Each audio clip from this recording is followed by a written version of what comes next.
Good afternoon, good evening, Excellencies, distinguished guests, ladies and gentlemen.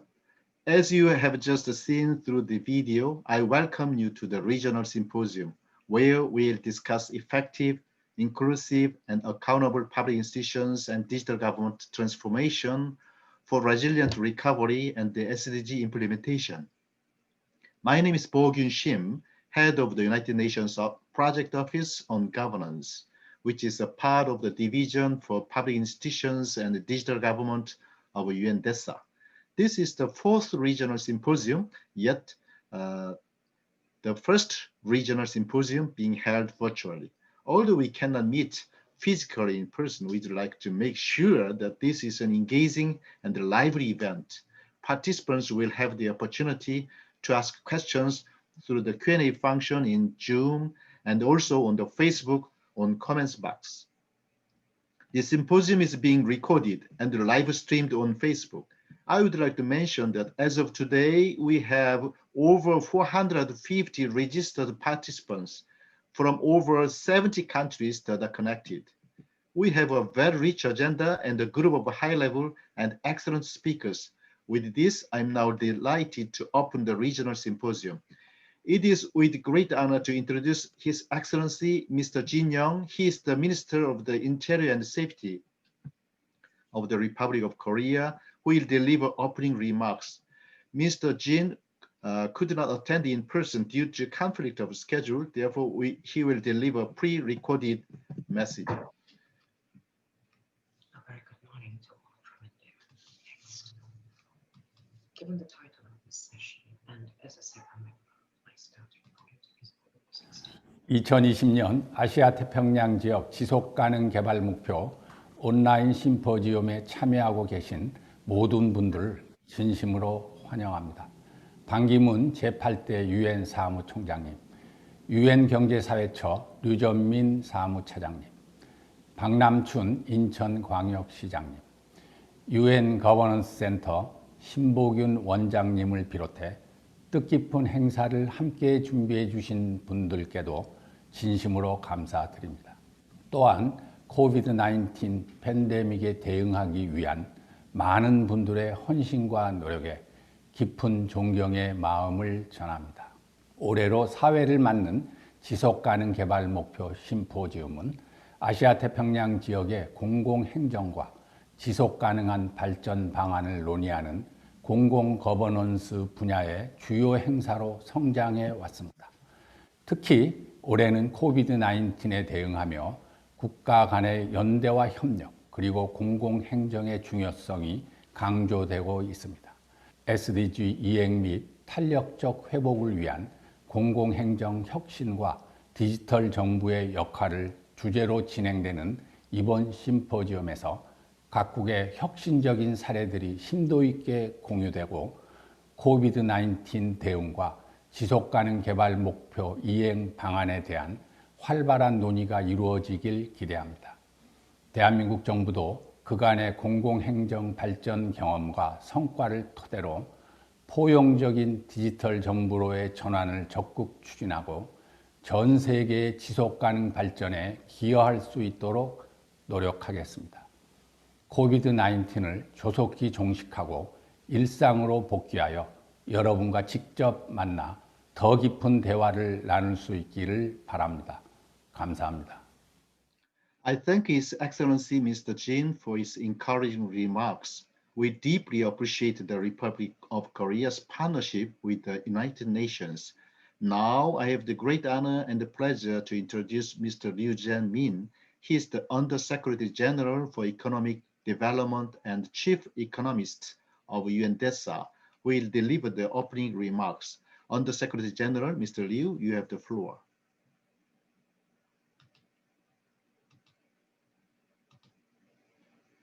You are muted. You are muted.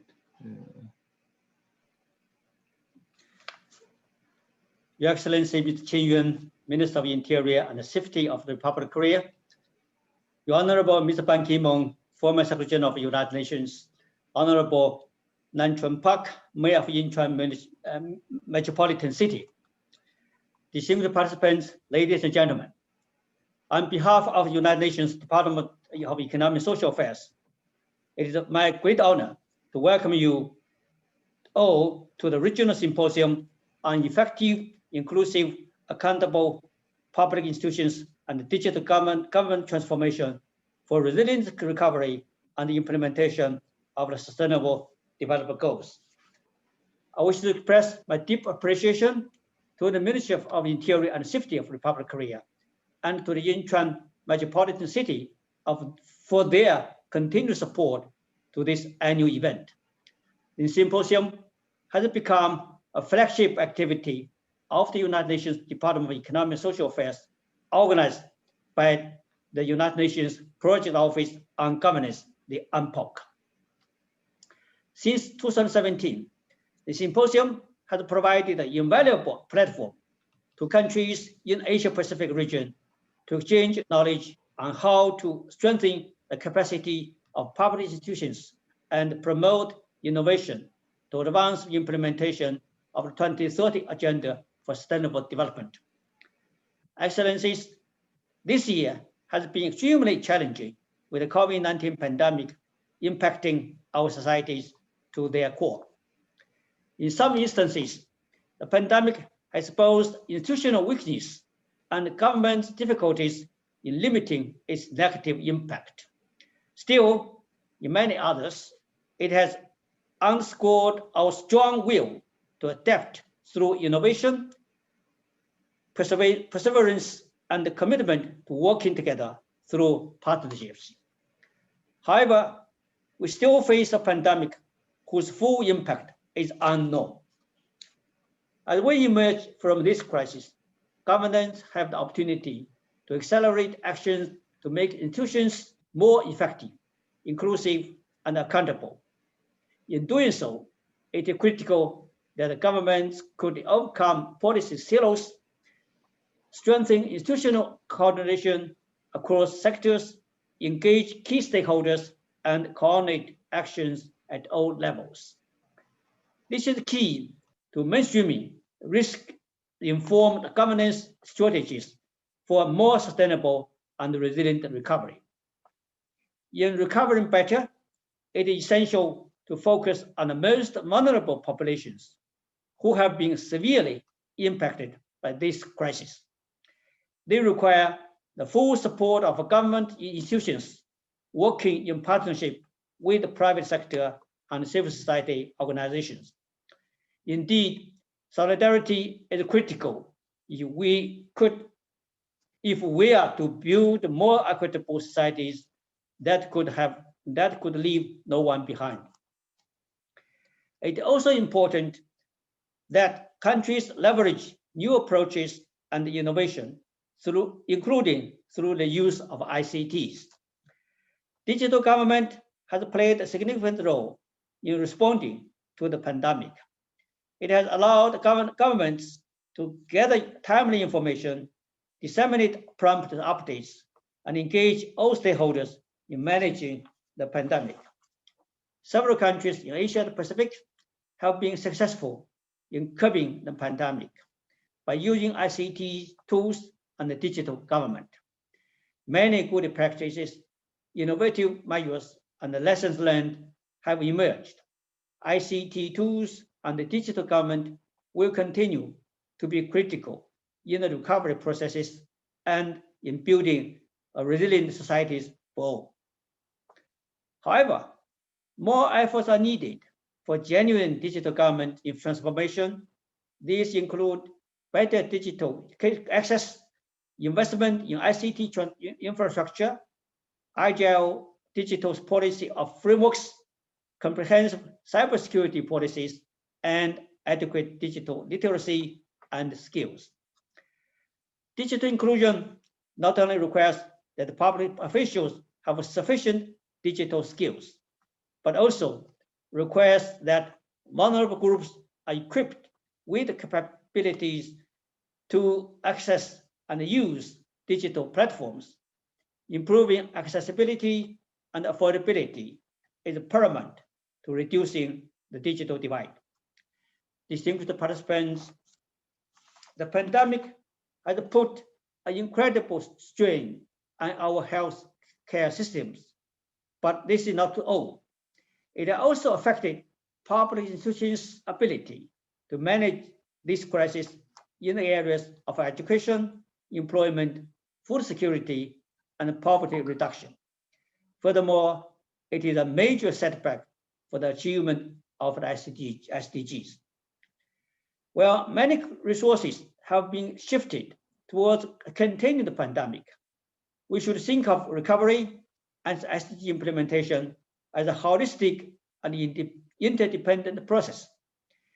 Recovering from COVID-19 in a sustainable and resilient manner will require integrated whole of government and whole of society approaches. This is also true for accelerating SDG implementation. Sustainable and resilient recovery does not need to negate the effect and negate the effort of the SDG acceleration. It should be a catalyst for further change. Distinguished participants, ladies and gentlemen, I'm confident that we can emerge stronger from this crisis if we all commit to do our part. Renewed energy to accelerate progress on SDGs is required today more than ever. Your insights, creativity, and expertise on how to promote effective, inclusive, and accountable institutions are critical for a more resilient recovery, where the focus is on people, planet, and prosperity.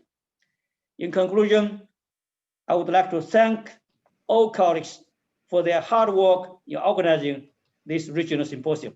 I wish you have a fruitful discussion. Thank you.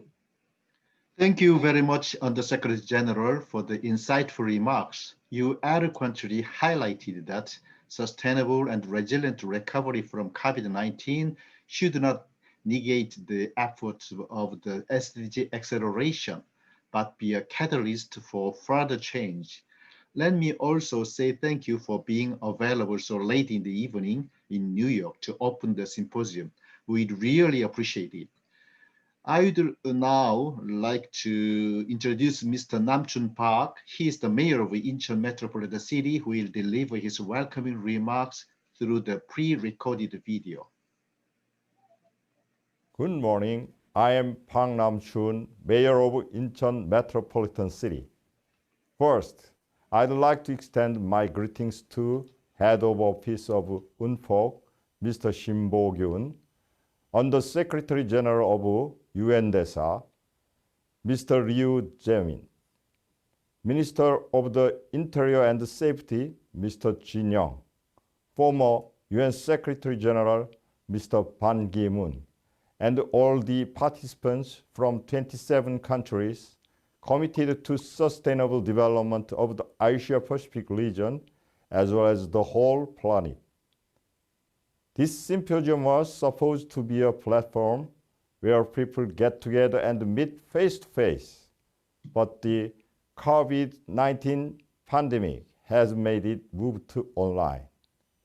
With 3 million Incheon citizens, I am sincerely hoping for the time when people can meet in person without any concerns about infections and health.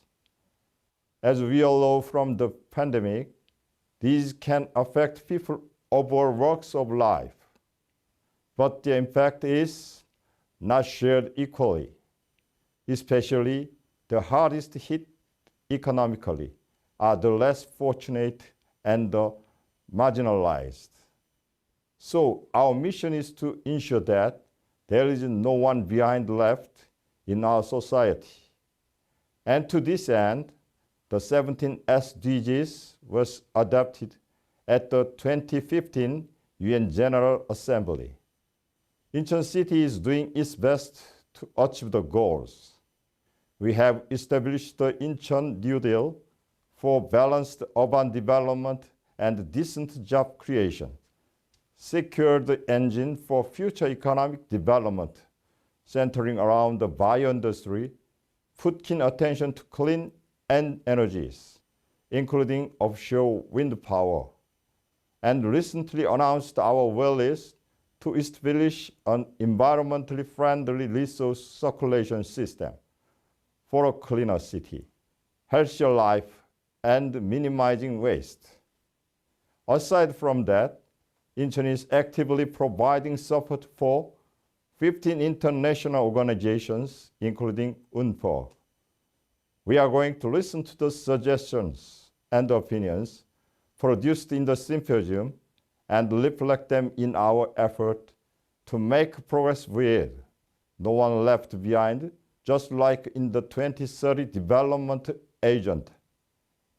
Our cooperation and support for Undp will go on in pursuit of sustainable development for the international community as well.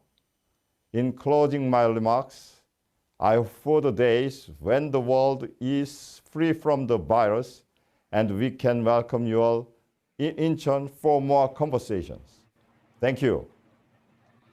I thank Mr. Park for his wonderful welcoming remarks. Thank you for sharing the Incheon New Deal and the various efforts by Incheon City to achieve the Sustainable Development Goals by 2030. Next, may I have the great honor to invite His Excellency, Mr. Ban Ki-moon, the 8th Secretary General of the United Nations, to deliver his special address. Mr. Ban, you have the floor.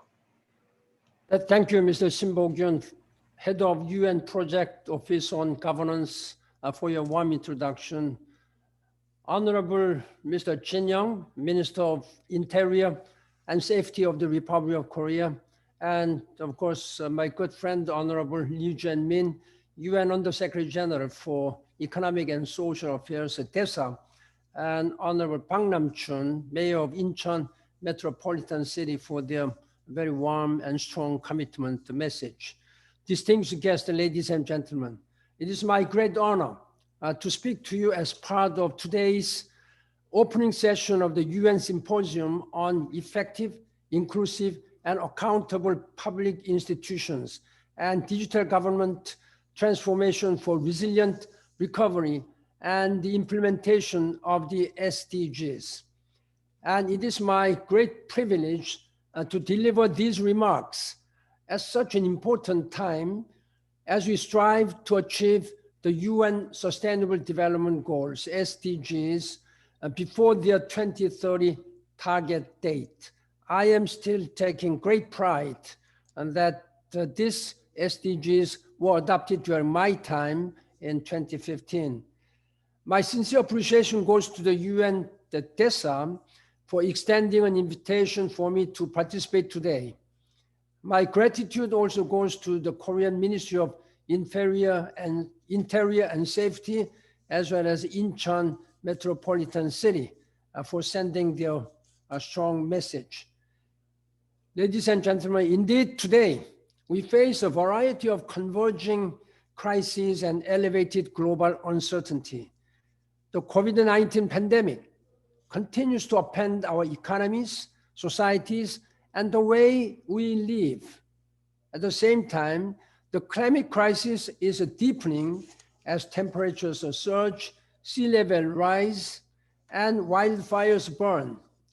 In this regard, there had never been a more important time to build capacities to mobilize, organize, and equip public institutions to build back better and greener and achieve the UN SDGs.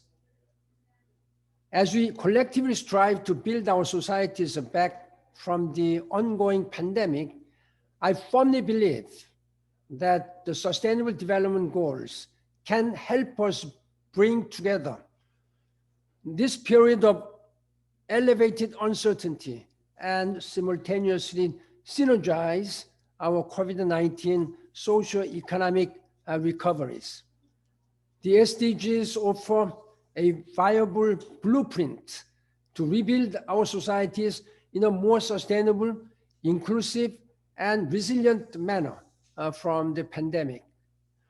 5 years since their adoption, the SDGs have made tangible progress on bettering maternal mortality rates, ending poverty and hunger, and improving the quality of water and sanitation in many communities. But progress is uneven on others, and COVID-19, conflict, and climate change around the world, including in the Asia-Pacific region, are hindering and reversing SDG implementation. Against this backdrop, we need to move forward with a renewed sense of urgency and reinvigorated political will with only 10 years left to go. In this regard, it is critical to strengthen the capacities of governments at all levels to catalyze a whole of government and whole of society approaches in order to achieve the SDGs. While multi-stakeholder partnerships are also important in our quest to achieve the SDGs, the primary responsibility should fall on governmental institutions to spur enhanced action and engagement from the rest of society. That is why it is necessary to build on the Committee of Experts on Public Administration's 11 principles of effective governance for SDGs. Indeed, we need all public institutions, legislative, executive, and judicial, security, and others, incorporating these principles to help our chances of achieving the SDGs. At the same time, both national ownership and advancing digital transformation are essential to harness the full effectiveness of public institutions with a view toward SDG implementation, as well as recovering from the pandemic. First, national ownership is a prerequisite to achieve the SDGs.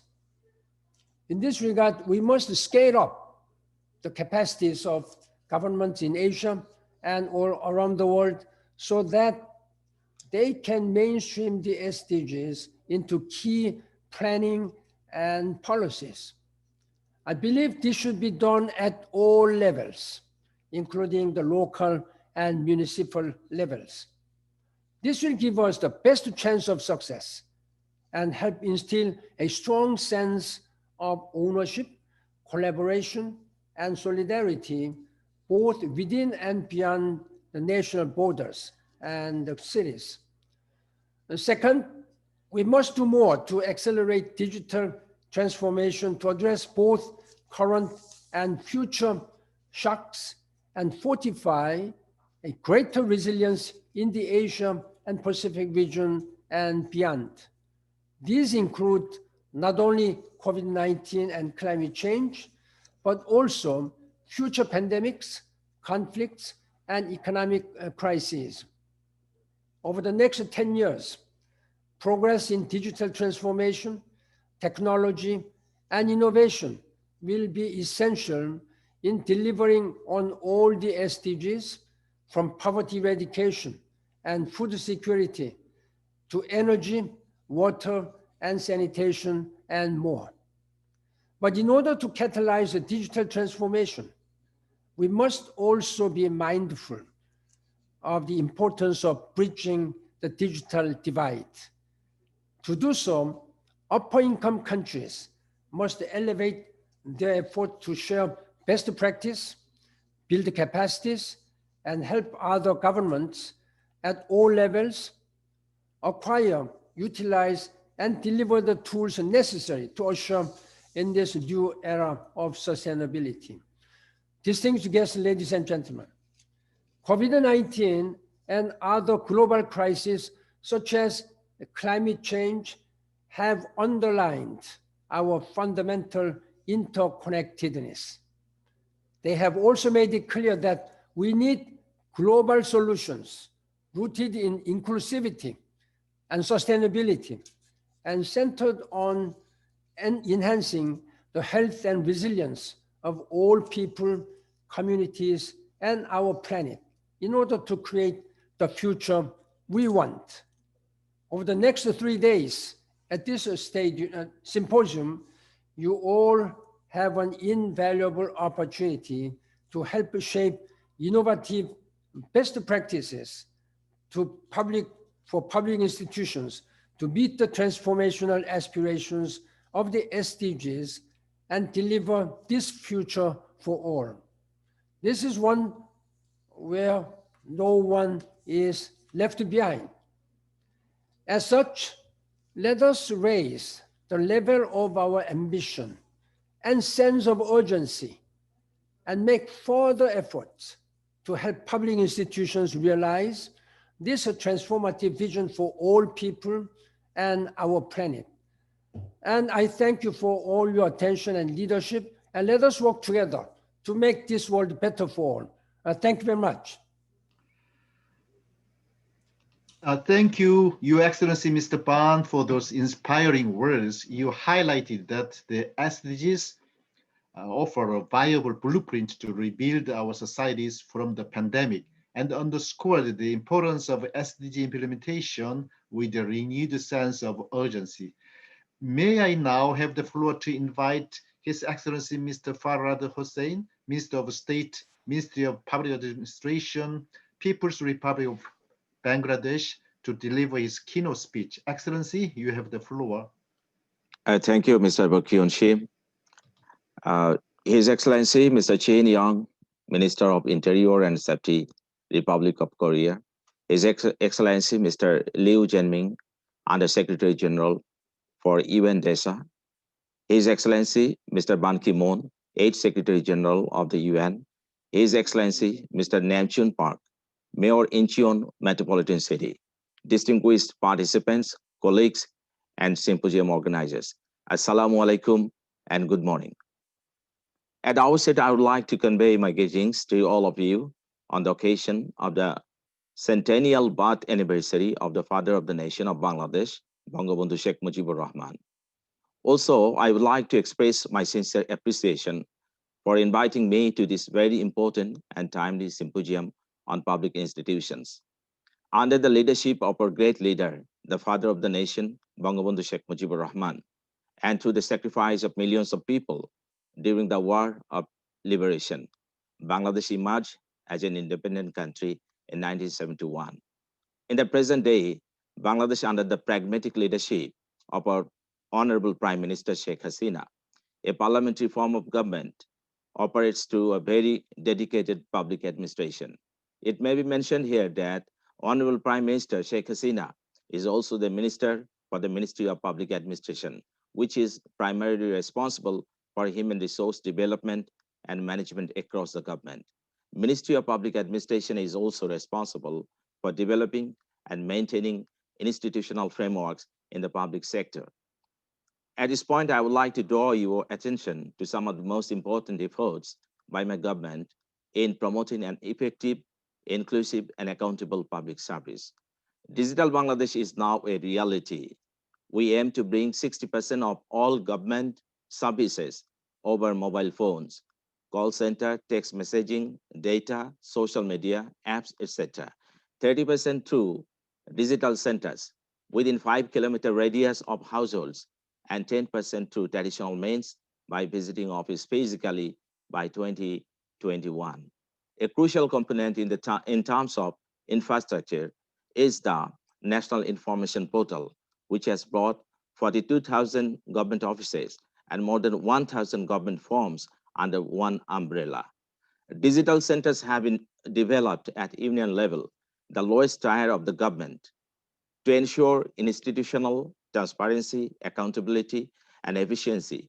Performance management system through annual performance agreement have been introduced. For transparency and accountability in the financial sector, a medium-term budget framework has been introduced to measure results from the resources allocated by the government. National Integrity Strategy is also being implemented as a comprehensive set of goals. It will enhance accountability, efficiency, transparency, and effectiveness of public institutes. With the Right to Information Act 2009 and the National Information Commission, we have ensured public access to information and strengthened democratic governance. Citizens are now more aware of the available public services with the implementation of citizen charter at all tier or public sector. We have ensured our political commitment to SDGs through national development plans, such as the 20-year perspective plan, 5-year plan, annual development plans. These development plans and SDGs are thematically and functionally aligned. In order to resist the implication of the COVID-19 crisis, we have implemented community-based prevention practices, case identification, and ensured quarantine. To increase the capacity of the health service, since May 2020, Ministry of Public Administration has recruited 4,000 physicians in our national medical services. Since 25th March of this year, the fiscal and financial packages announced by the Honorable Prime Minister is equivalent to 3.7% of GDP, which is the largest in South Asia. Alongside health safety measures, government has widened social safety measures, food security, and continuity in our education system. Excellencies, Bangladesh is one of the world's rising economies. In the coming years, our grand priorities include achievement of middle income country status, substantial progress in Agenda 2030 in SDGs, becoming a developed nation by 2041, and progressing towards the Delta Plan 2100. At the end, I would like to emphasize that we live in a globalized world with a reality of one world, one future.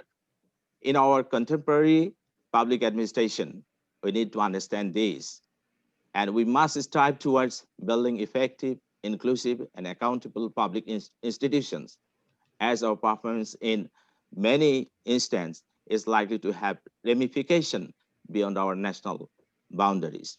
Thank you all. Thank you very much. Thank you, Honorable Mr. Hussain, for the insightful keynote speech. Thank you for sharing Bangladesh's innovative approaches to SDG implementation and mitigating COVID-19.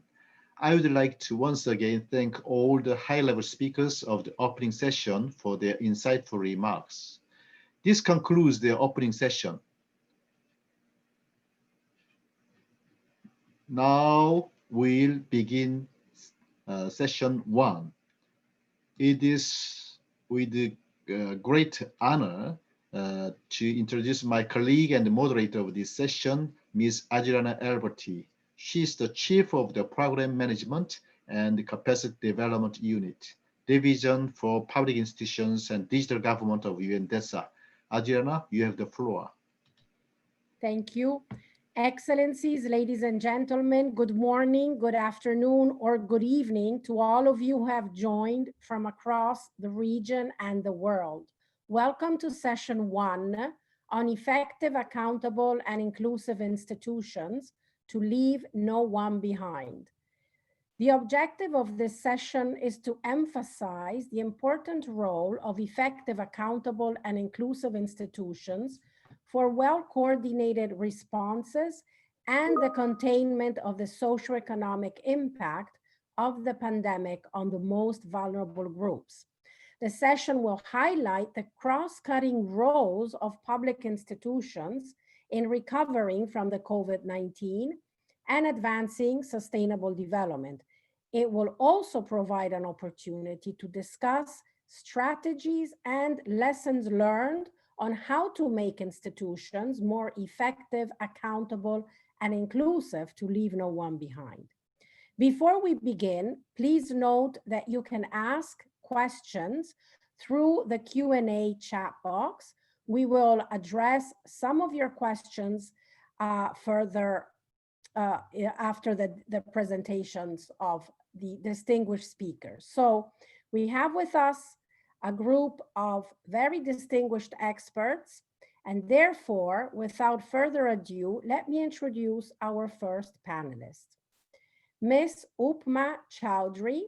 She is member of the United Nations Committee of Experts on Public Administration. And I would like to ask the following question. The role of public institutions in sustainable development is essential. the United Nations Committee of Experts on Public Administration has discussed and provided recommendations on making public institutions more effective, inclusive, and accountable for the implementation of the 2030 Agenda. So, Ms. Chowdhury, could you please share with us how the 11 principles of effective governance can help member states in achieving the SDGs and address the pandemic? Ms. Chowdhury, you have the floor. Thank you, Ms. Alberti. Namaste and a very good morning to all from India. Next, please. Next slide. Given the title of this session, and as a Sepha member, my starting point can only be goal 16. Peace, justice, and strong institutions, emphasizing effective governance. To address the governance challenges associated with the implementation of the SDGs, Sepha 17 in 2018 agreed on a set of principles of effective governance. The structure of the Sepha framework is comprised in what I call the formula 3 by 11 by 62. The three essential elements of SDG 16, that is effectiveness, accountability, and inclusiveness, are at its core, followed by 11 basic principles of effective governance, as on the slide, and 62 strategies, each associated with one of the 11 principles. Next slide, please. There are indeed strong positive linkages between institutional building of Goal 16 and other SDGs, and that is because of two reasons. Firstly, it is widely accepted that strong, effective institutions enable the achievement of the SDGs. Where progress is lacking, weak institutions may be a significant factor. Secondly, goals are interrelated, and progress on one goal can affect the other. The Global SD Indicator Framework reveals that interlinkages with principles of effective governance are in general widespread. But, and unfortunately, public sector reforms continue to be a major and vexing challenge in many countries. Intosai and ECOSOC both confirm the need for addressing long-standing challenges for public institutions to reach the SDGs. Given above, how do the Sepha principles facilitate member states? Foremost, they help interested countries to build effective, accountable, and inclusive institutions at all levels. And as an initial reference point, as they provide reliable, action-oriented guidance. Sepha principles are based on a common understanding of the basic principles of effective governance. The full realization of SDGs depends on such an understanding.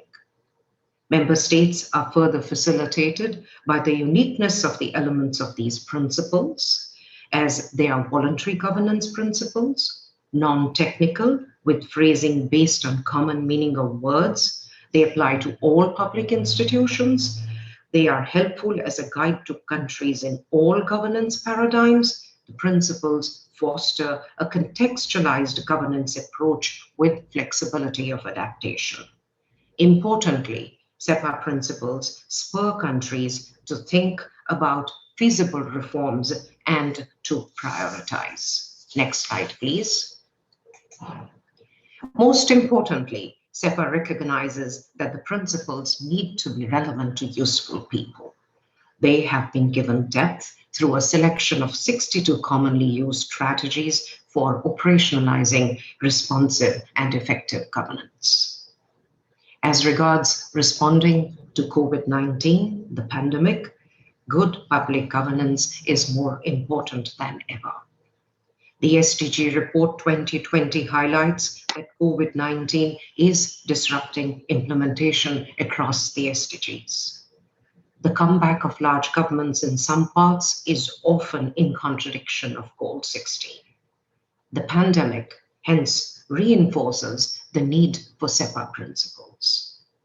I quote from a blog by two Sepha members, Geraldine and Geert, quote, achieving SDG 16 would reduce the chances that future situations turn into crisis, and when such crises do occur, their impact will be mitigated due to strengthened institutional capacity to foresee and reduce risks, as well as respond quickly and effectively to emerging threats to public well-being, unquote. Ladies and gentlemen, Sepha continues in taking the work on principles to the next level through its members, the informal working group, and the Secretariat. Thank you. Thank you. Thank you very much, Ms. Chowdhury, for your insightful remarks. And thank you for highlighting the relevance of the 11 principles of effective governance for sustainable development and for better recovery from the pandemic. It is now my pleasure to introduce Mr. Francesco Checchi, Anti-Corruption Advisor, UNODC, Southeast Asia and the Pacific. And we would like to address the following question. Transparency, accountability, and anti-corruption are important components of good governance. What can be done to strengthen accountability and prevent corruption in the context of COVID-19 response and recovery? Mr. Checchi, you have the floor. Thank you. Thank you very much. Good morning, ladies and gentlemen. Next slide, please. All right. Let me start by saying that corruption constitutes a major hindrance to sustainable development and to the achievement of the SDGs. There is one SDG in particular, number 16, that contains the objective to reduce corruption and enhance transparency and accountability of public institutions. The introduction of this specific SDG sends a clear message to the international community, identifying corruption as one of the main problems that has to be addressed in order to promote prosperity and well-being, especially of disadvantaged and excluded communities around the world. Corruption affects all citizens in developed and developing countries alike, hampering public services, making it difficult to access them, especially for the disadvantaged groups. Here, I present just a couple of points for reflection. Southeast Asia, actually the 8 countries in the figures, have lost $80.5 billion due to illicit financial outflow in less than a decade. And this is a conservative figure, as the flow are difficult to calculate. These are mostly proceeds of crime and corrupt money transferred abroad through a complex network of shell companies located in tax havens, providing anonymity for the transactions. In addition, it is estimated that in 2018 only, more than $1 billion of development assistance has been lost in Asia Pacific due to corruption. Another element I want to call your attention on is the fact that the region is losing foreign direct investments because of corruption. According to the World Bank, businesses find working in Asia Pacific particularly challenging, with 1/3 of them declaring being asked for gifts when participating in tenders in the construction industries, more than in any other part of the world. Corruption also greatly contributes to insecurity and instability, facilitating transnational organized crime, including crimes such as human trafficking, illegal exploitation of natural resources, and drug trafficking, further affecting the most vulnerable in our societies. Next slide, please. Now, I would like to also highlight the fact that the COVID-19 crisis has exacerbated the corruption risks. The increase in public spending to face the crisis, especially on health and social services, coupled with the fact that in many cases, direct support has been provided to citizens and businesses in the form of cash, has created additional scope for corruption. Funds are often disbursed by local level authorities, and controls and oversight over the spending has been relaxed in order to speed up the delivery of the assistance so badly needed. The UNODC, Regional Office for Southeast Asia and the Pacific, conducted a study on the oversight of relief packages throughout Southeast Asia. And we found that in most countries, specialized anti-corruption agencies have not been consulted with regard to corruption risk mitigation measures to be put in place. These special agencies are also overwhelmed with work and often incapable of conducting meaningful investigation of the large number of alleged corruption and fraud cases.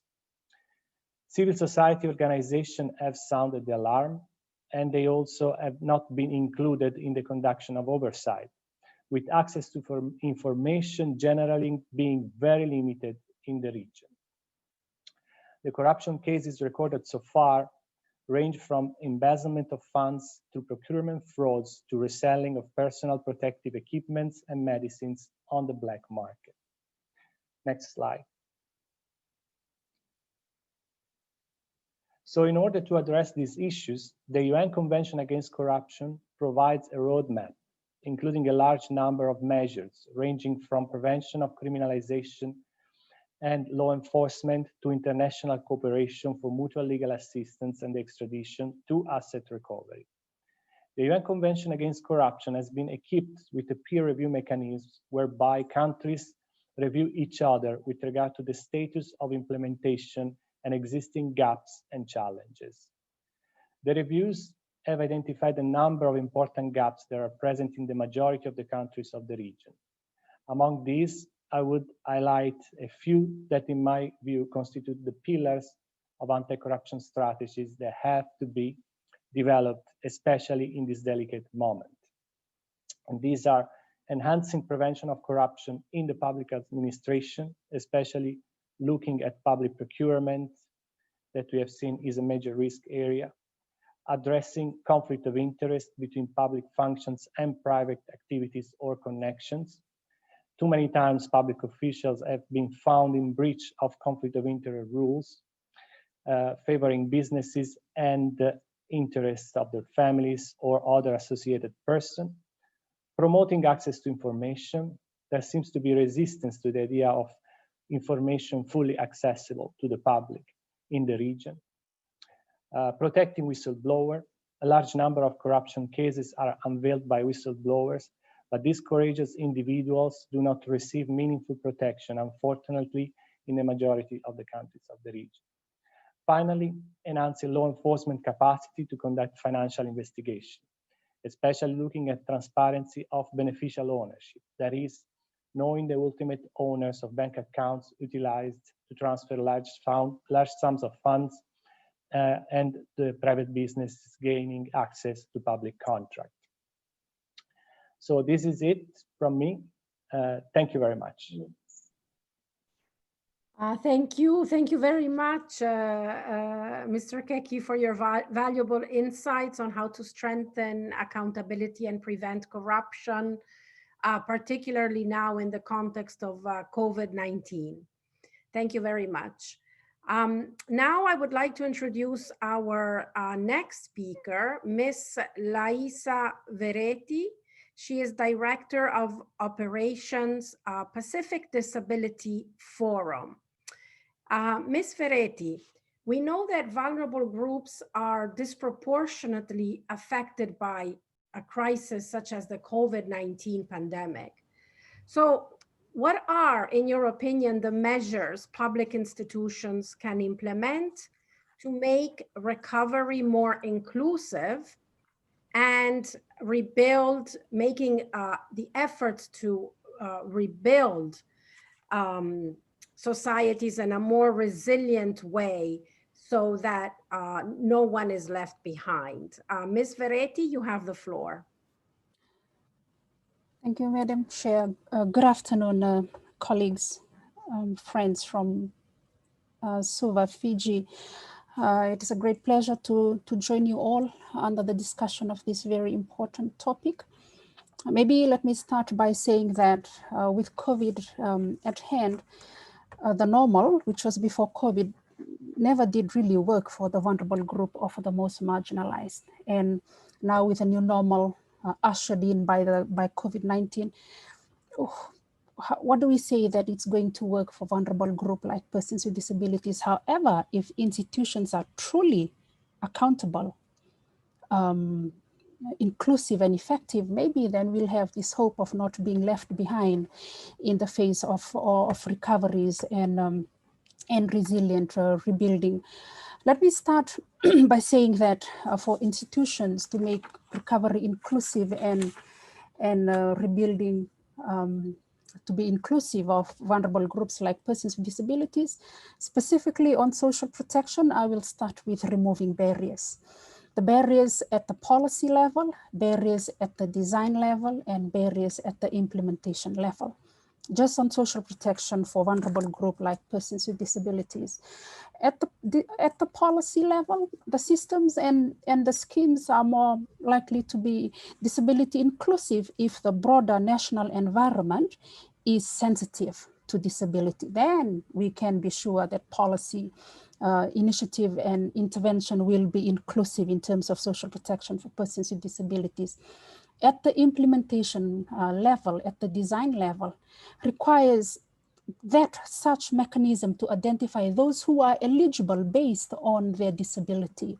But then you have the different measurement to identification for persons with disabilities, a medical assessment, you go through a different kind of assessment, but if it does not really answer to the disability, to the basis of the disability, it fails us. And lastly, on the implementation, the barrier is through implementation.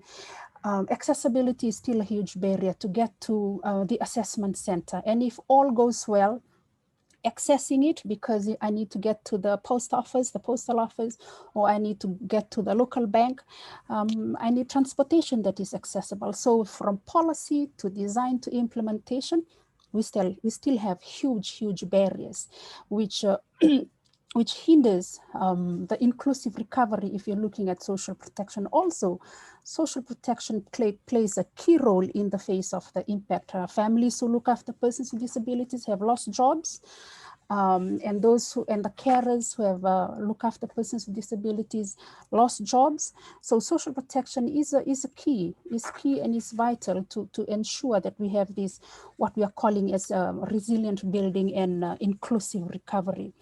And some of the measures, which is the next slide, please. What can institutions do? At the policy level, public institutions with the government ensure that economic recovery programs are inclusive for persons with disabilities and their families. Secondly, domestic financing, public financing, including international financing to protect and enhance a physical space for health and social protection.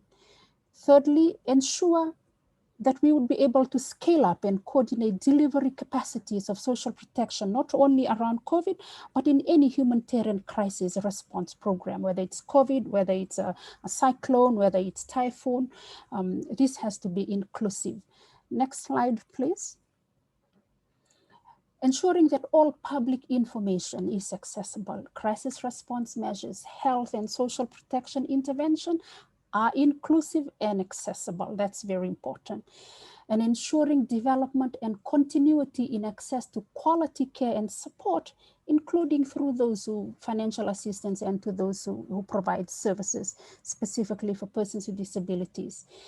And finally, removing any financial barriers to access health coverage or health care. For social protection, key for persons with disabilities, the minimum income, health care costs to be covered, and the extra cost to disability to be covered. One example of extra cost to disability, if I'm a woman sitting on the wheelchair, I pay extra cost, maybe because of public transportation is not accessible. So I take a taxi, my colleague takes a bus, I pay 5 times more, my colleague doesn't. So this is very important, all these key points that I've highlighted, and hope it would inform our efforts around inclusive recovery and resilient building. Thank you very much. Thank you. Thank you very much, Ms. Veretti, for highlighting the critical importance of removing barriers to accessibility at the policy design and implementation levels. I now have the pleasure of introducing Ms. Hyung-hee Kim. She is the director of the Seongdong Health Center, 2020 UN Public Service Award winner from the Republic of Korea. Before posing a question to Ms. Kim, we will now play a video to introduce the initiative.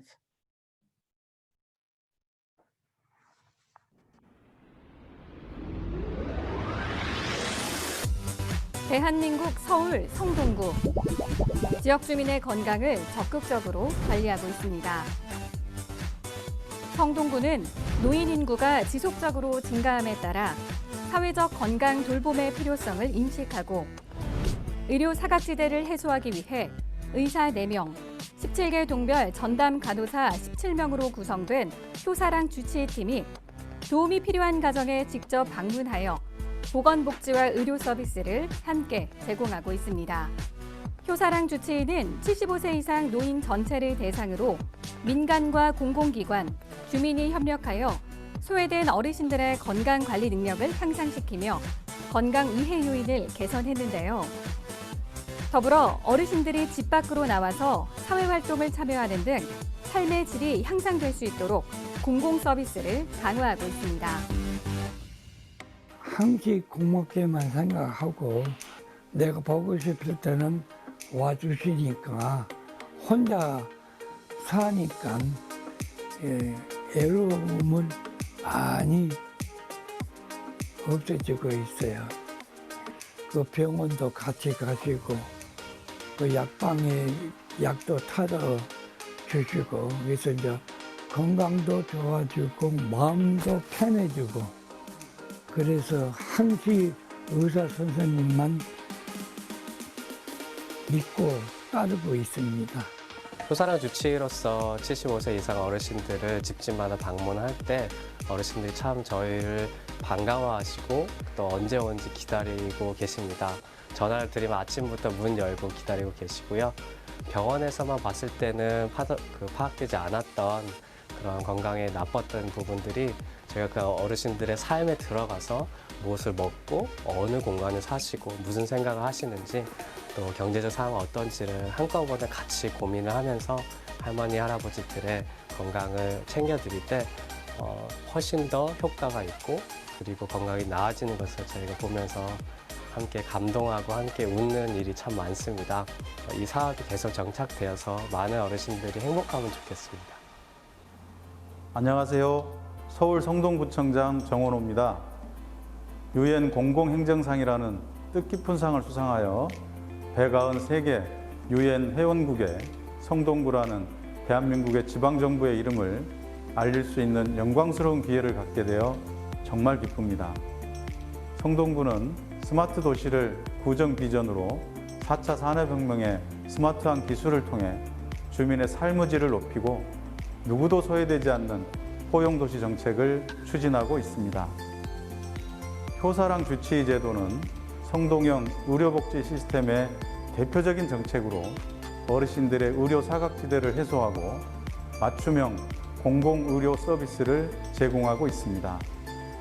이번 수상을 통해 우리 구가 추진하고 있는 정책이 우리나라를 비롯한 전 세계에 긍정적인 영향을 미치고 공공행정의 발전에 기여할 수 있게 되어 기쁩니다. 앞으로도 주민 모두가 존중받는 도시, 누구나 살고 싶은 도시, 모두가 행복한 도시, 성동구를 위해 최선을 다하겠습니다. 감사합니다. 보다 나은 삶을 위한 변화의 시작. 그 한가운데 성동구가 있습니다.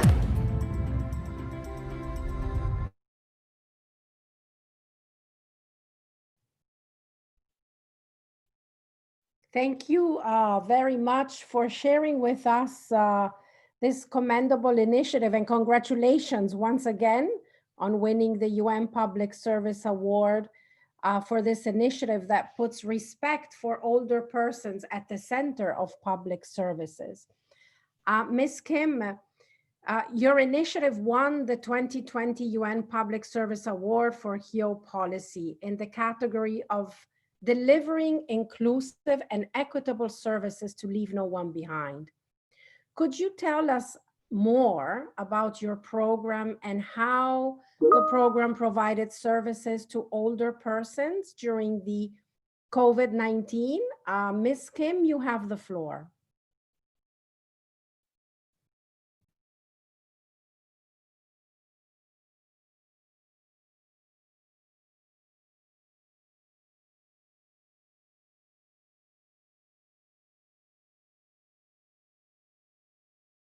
Ms. Kim, sorry, your microphone.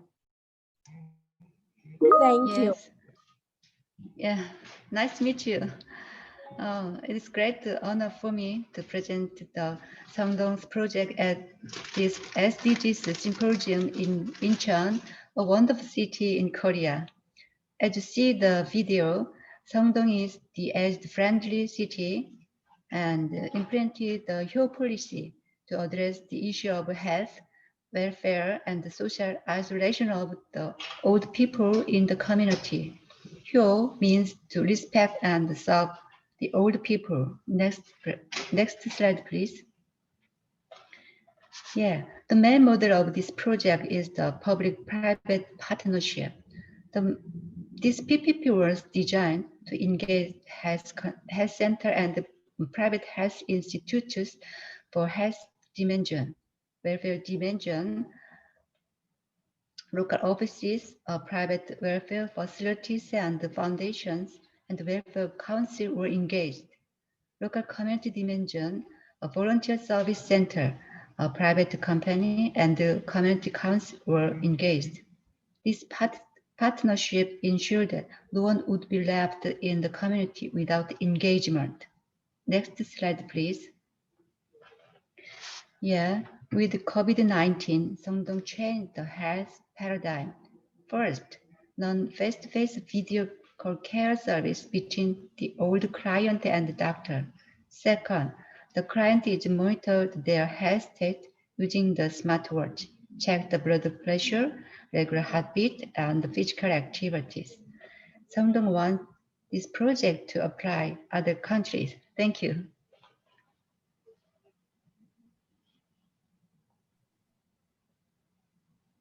Thank you. Thank you very much, Ms. Kim, for your insightful remarks. And once again, congratulations to you and your team. Thank you. We will now proceed to introduce our next speaker, Professor Wang Yao. He is the Director General of the International Institute of Green Finance of the Central University of Finance and Economics of China. Professor Yao, China has put much effort into localizing the SDGs. Could you share with us the national government strategy to localize the SDGs and what are the lessons learned? What is the role of green financing in accelerating the localization of the SDGs in the aftermath of the COVID-19 pandemic? Professor Yao, you have the floor. Okay, thank you, Adriana, for your question. Yeah, next, please. Yeah, indeed, China has put a lot of emphasis into localize the SDGs. Next, please. And this is because there are a lot of overlaps between the SDGs and the China's national strategy. Especially in recent years, China has shifted its economic focus from faster growth to high quality development in the era of new normal.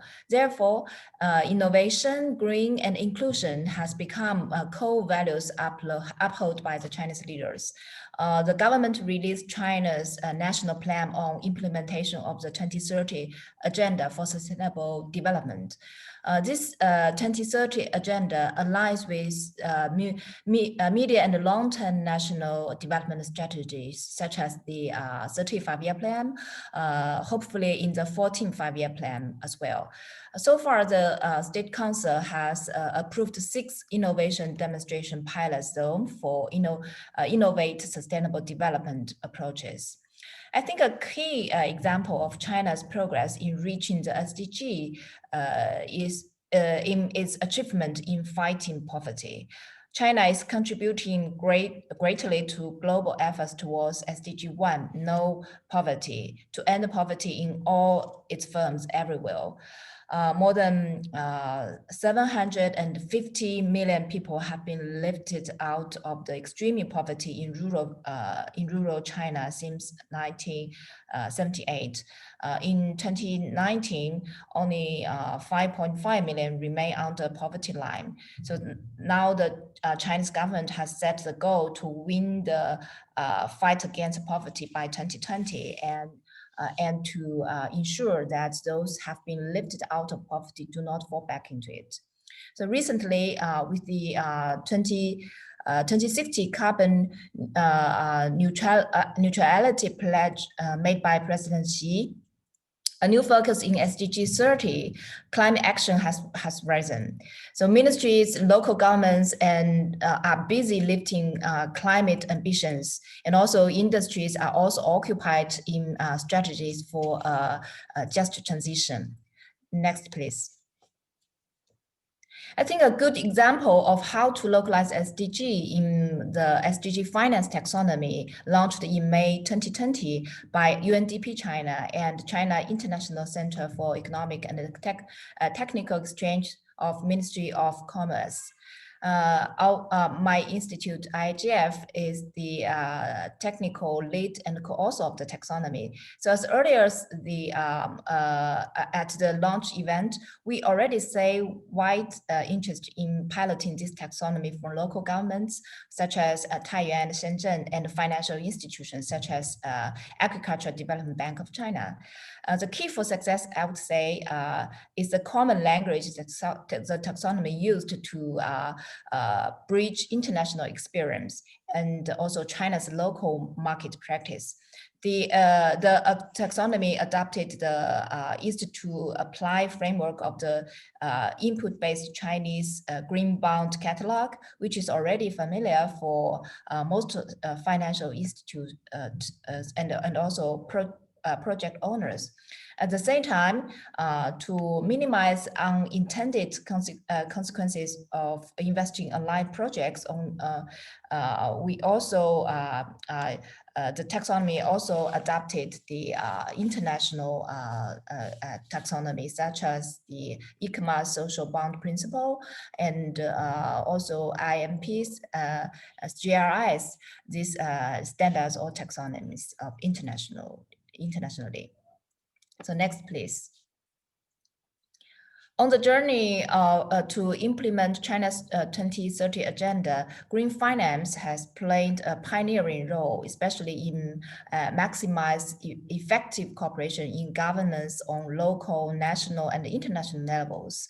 And also green finance were accelerating the localization of SDGs for green recovery after COVID-19 pandemic.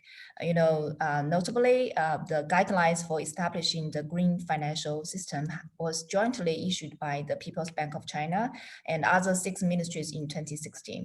And this guideline provide a comprehensive framework for green finance supervision and innovation by a top-down approach. And based on guidance, ministries cooperated in an orderly manner despite their different responsibilities in industries, finance, and the environment.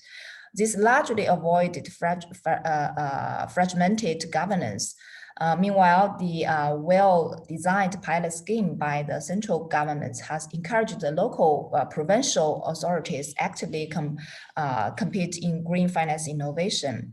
The guideline has also strengthened the importance of mutually open international cooperation between Chinese and overseas stakeholders in green finance investments and capacity building.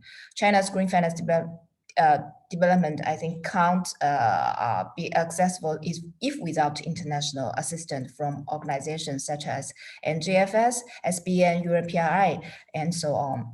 So at the same time, China is also willing to share its experience to other emerging markets by international platforms and bilateral dialogues and multilateral dialogues. I believe learning from the success of green finance, China can faster accelerate effective, accountable, and inclusive governance in SDG finance as well. Okay, I stop here. Thank you. Thank you, Professor Yao, for highlighting these important points, particularly the shifting towards a growth model with a balanced approach and growing focus on climate action, and also for sharing with us the experiences of the green financing. It is now my honor to introduce Dr. Bernadia Irawati Chandradewi, Secretary General of UCLG ASPAC. Dr. Chandradewi, the role of local governments in achieving the SDGs is critical, and many local governments have become SDG champions. What, in your opinion, can be done to engage local governments in advancing the SDG and encouraging them to become SDG champions? Dr. Chandradewi, you have the floor.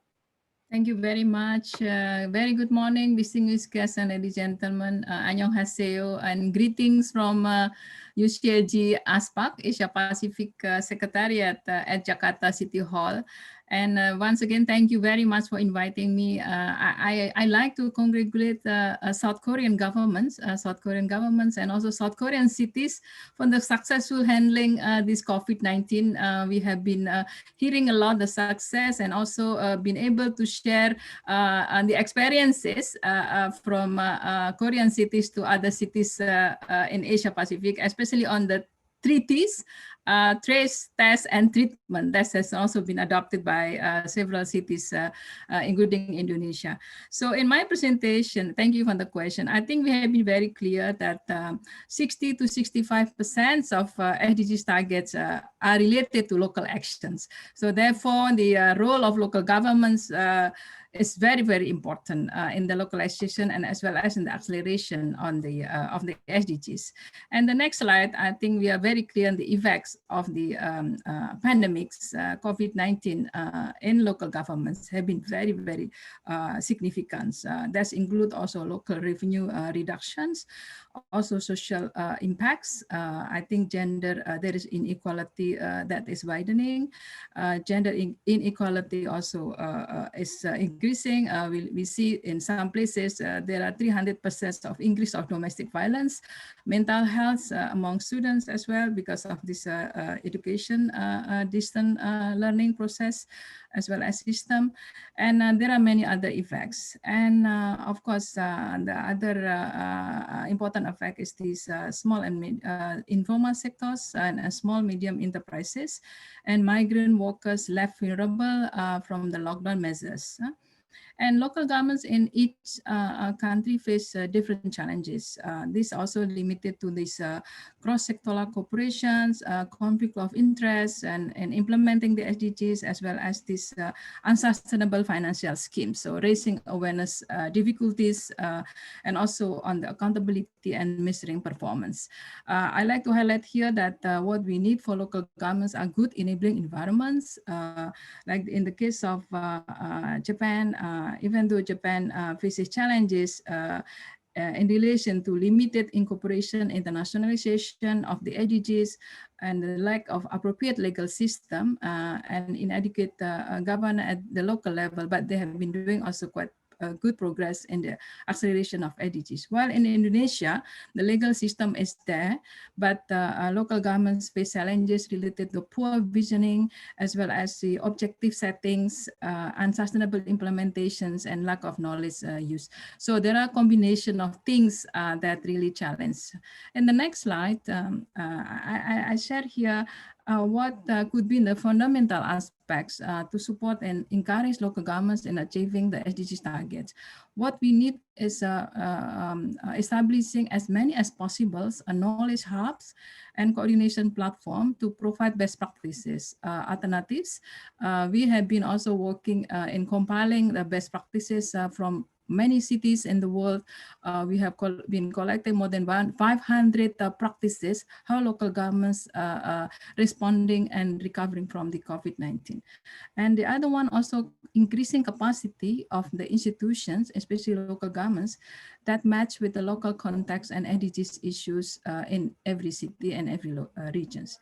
I think what we see from the COVID, solidarity has been increasing, especially in urban areas, even though urban areas we know as the epicenter of the crisis or this COVID-19, but we see also the good cooperations of the philanthropic foundation, also private sectors, as well as local governments in dealing with this COVID-19 responses and recovery.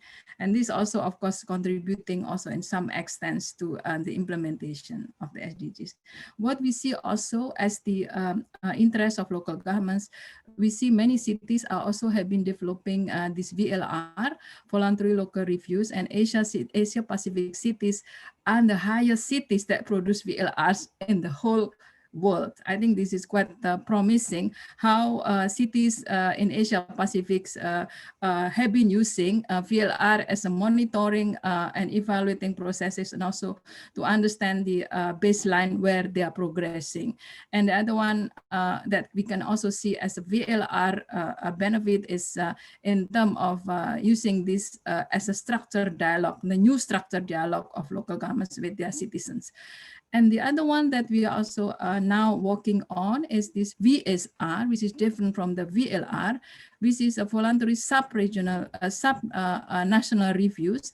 And we are working in 3 countries, Pakistan, Indonesia, and Malaysia, as these 3 countries are submitting VNR next year. So we would like not to see this VSR as a shadow report, but to support the process of engagement of local governments in the VNR processes. So this is quite interesting also to see that we would like to see how local governments' perspectives are reflected in the VNR. And when we look at the data and the number of VNR submitted to United Nations, we see the increase because in 2016, there were only 25% of VNRs have engaged or have a reflection of local governments, but this number have increased in the 2019 to 56%.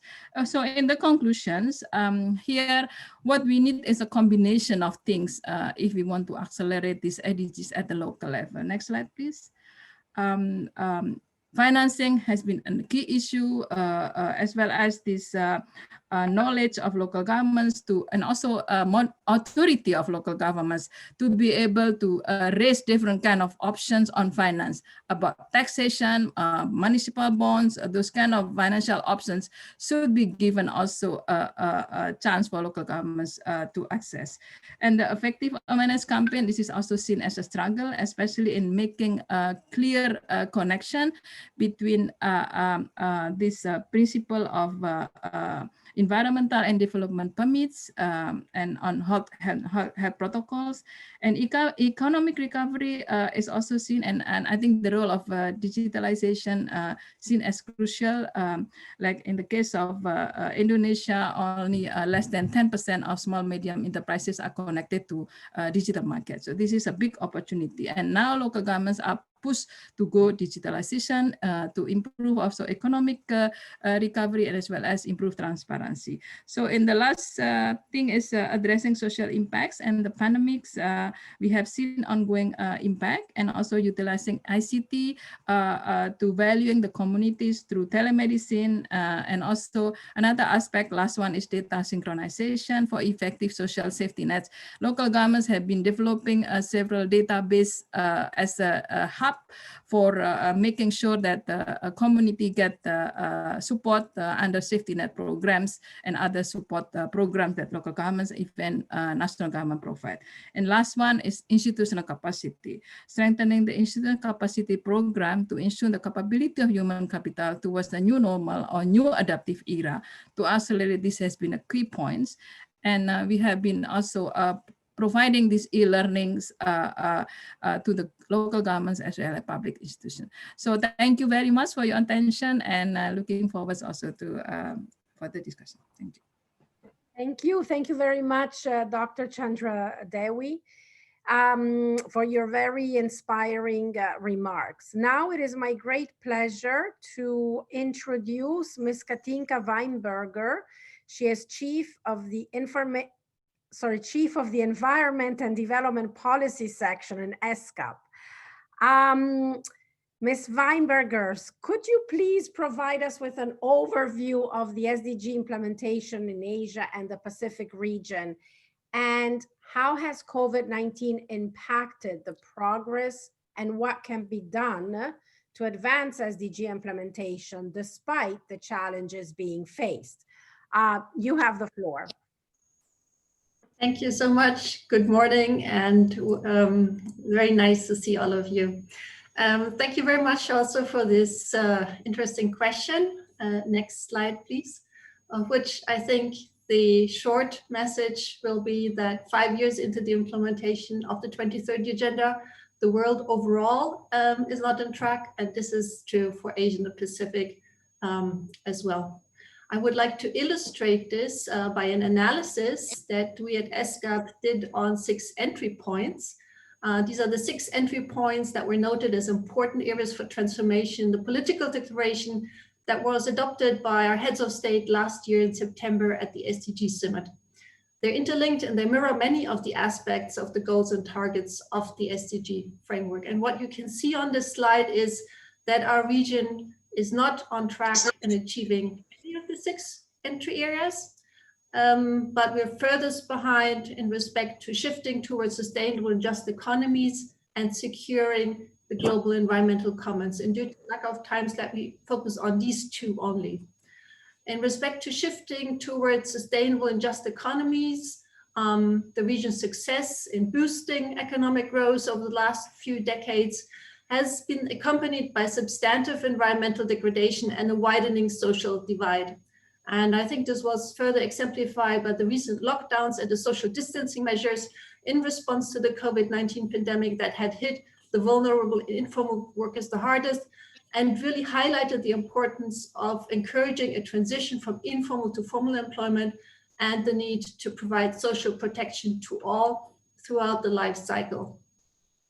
In respect to securing the global environmental commons, which centers on the goal of living within the planet-wide environmental boundaries and protecting global ecological systems, I'd like to point out that the Asia-Pacific region hosts tremendous biodiversity, but is also experiencing devastating environmental degradation. Most of our region is extremely vulnerable to climate change, and this presents an existential threat in many areas.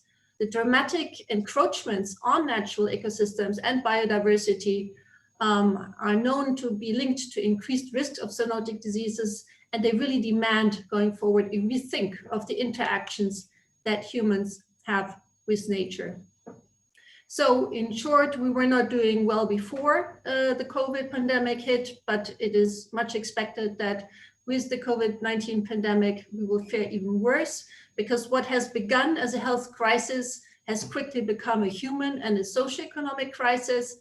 But I would also like to say that while the crisis is imperiling progress towards the SDGs, it also makes the achievement all the more urgent and necessary. And it is essential that recent gains are protected as much as possible. So what can be done to advance the SDG implementation despite the challenges that we face? Next slide, please. We completed an analysis of Asian Pacific countries on how quickly countries are advancing across the 6 entry points. Let me just quickly say that a key takeaway is that higher income is not a cure-all solution, and even countries with special needs can progress relatively quickly. The analysis has also shown that there are strong synergies in performance across entry points, but of course the interesting question is, what can we learn from the fastest moving countries? Next slide, please. Next slide, please. So what I would like to point out here is, firstly, governments, sorry, the slide before, you moved a little bit too fast for me. Go back 1 slide, please.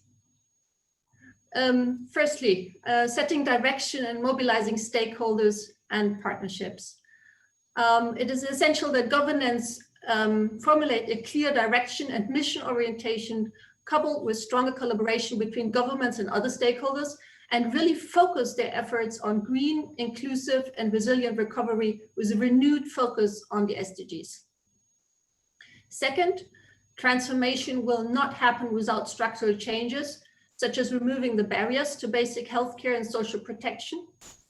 Third, we really need to sustain momentum of change amongst our people and our institutions, such as scaling up the emerging local ICT innovations in inclusive and distant learning that we have seen now during the COVID-19 pandemic.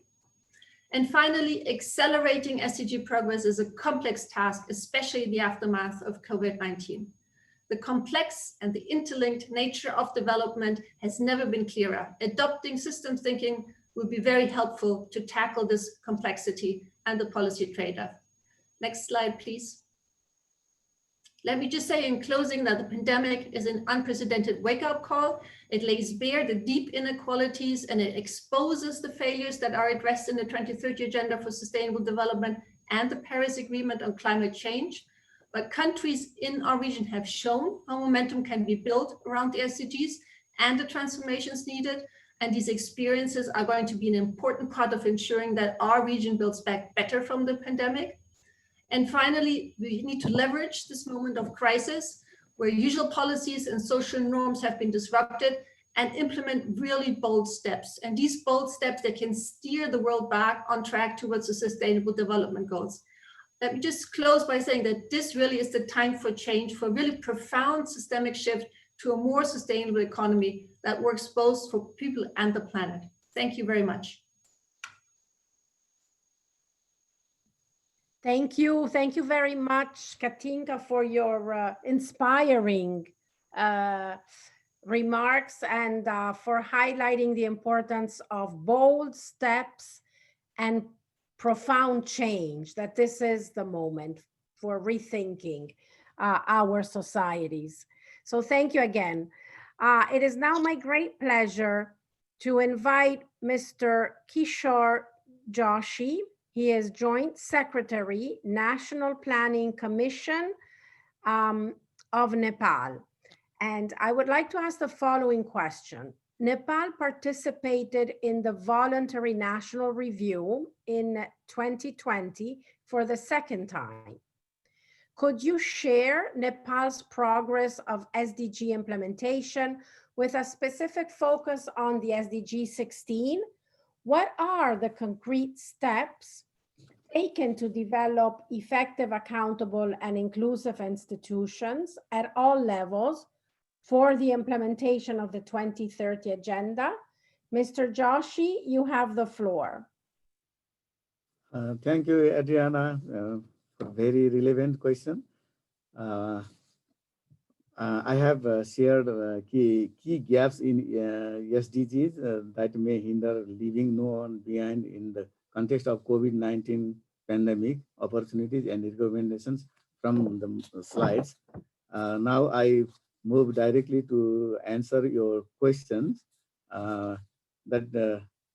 Nepal has PNR and SDG 16 relevant to SDG 16. Nepal has recently participated in Voluntary National Review 2020. National Planning Commission has published a National Review of Sustainable Development Goals in June 2020 as the second VNR report. The report is prepared based on the SDGs Progress Report 2019. According to the VNR report, Nepal's overall progress in COVID in the SDGs is mixed. There is good progress in poverty reduction and some of the human development related goals such as education, gender equality and empowerment, and biodiversity. The goals related to water and sanitation, energy and infrastructure are also in the right direction. Nepal lags behind in the areas related to hunger, industrialization, and climate change impacts. Regarding the SDG 16, good governance and accountability are a priority of the government and are still a work in progress. I am highlighting some of the indicators here. In 2015, trafficking of children abroad was 64 per 100,000. This dropped to 23 in 2018-19. The number of people affected by any kind of disaster or conflict was 17.1 per 1,000, while death from such incidences was 1.7 per 100,000. The targets also include ending the practice of marriage before the legal age and increasing birth registrations. The percentage of girls who were married between 15 to 19 years of age was 19.3%, and the children under 5 years of age who were registered was 77.2% of the child population. This is above the target. The percentage of women in public institutions has significantly increased. The government is committed to strengthening the rule of law and ensuring equal access to justice to all citizens, especially to those who are disadvantaged. It has adopted various legislations in its endeavor to implement the institutional provisions on fundamental rights. Various acts have been implemented that can help in achieving the targets. A few examples of such that the Commission for Investigation of Abuse of Authority Act, Financial Procedure Act, Good Governance Act, Public Procurement Act, Right to Information Act, and the Audit Act. Though Nepal has made significant efforts towards creating a peaceful, inclusive, and just society, it needs to fast-track progress in all the areas under Goal 16 as cross-cutting issues in order to realize the 2030 agenda. Now I move to the second part of the question, concrete efforts for effective, accountable, and inclusive institutions. Following are the steps taken by the government to achieve, to implement the 2030 agenda. In the federal level, the high-level National Steering Committee chaired by Right Honorable Prime Minister and Implementation and Monitoring Committee chaired by Vice Chair of the National Planning Commission, among with thematic committees chaired by the NPC, National Planning Commission members have been formed. The committee must be focused on the policy guidelines for SDG implementation. The Sustainable Development and Good Governance Committee of the National Assembly and the Office of the Auditor General are also engaged in oversight, monitoring, and auditing of the SDGs implementation in Nepal. To accelerate the speed, coordination should be ensured. Monitoring and evaluation guidelines mainstreaming the SDG has been developed with a view to accelerate progress and enhance focus and efforts towards the areas in which we are behind. It should be expanded and strengthened up to local level and provincial level. For the strong implementation in the province and local levels, both province level and steering committee and local level steering committee and monitoring and committees must be formed and implemented. Thank you. Thank you. Thank you very much, Mr. Joshi, for sharing with us Nepal's experience on achieving SDG 16. Thank you again for your insightful remarks. It is now my pleasure to invite Mr. Wilson Gusamo. He is the Assistant Secretary, Infrastructure Policy Branch of the Department of National Planning and Monitoring of Papua New Guinea. I would like to ask you the following question, Mr. Gusamo. Papua New Guinea has also participated in the VNR, in the Voluntary National Review in 2020. Could you share with us progress made on SDG implementation? Has there been any enhancement to institutional arrangements to achieve the SDGs, such as national commissions, coordination mechanisms for sustainable development, or processes to engage non-governmental actors? Mr. Gusamo, you have the floor. Thank you, Madam Chair. Excellency, ladies and gentlemen.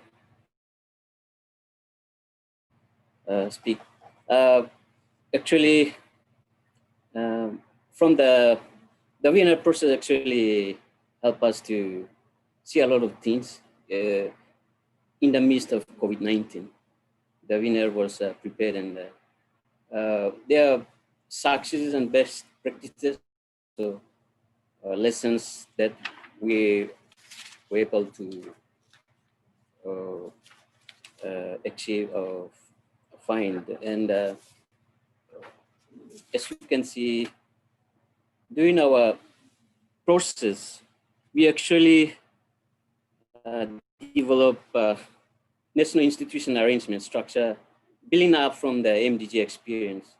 And we have a strong reporting structure from the government to the technical steering working committee, and also we call private sector CSOs, non-government organizations, and also private sector.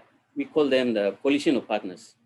And so during the process, we also develop a very strong, comprehensive VNR roadmap, and also reporting templates for all the central government agencies, private sector, civil society, developed partners, and also academic and research institutions. So during that process, we also able to develop a strong stakeholder engagement plan, and also national institutional arrangement and reporting structure. So in a way, we try to see how effective we can prepare for another VNR.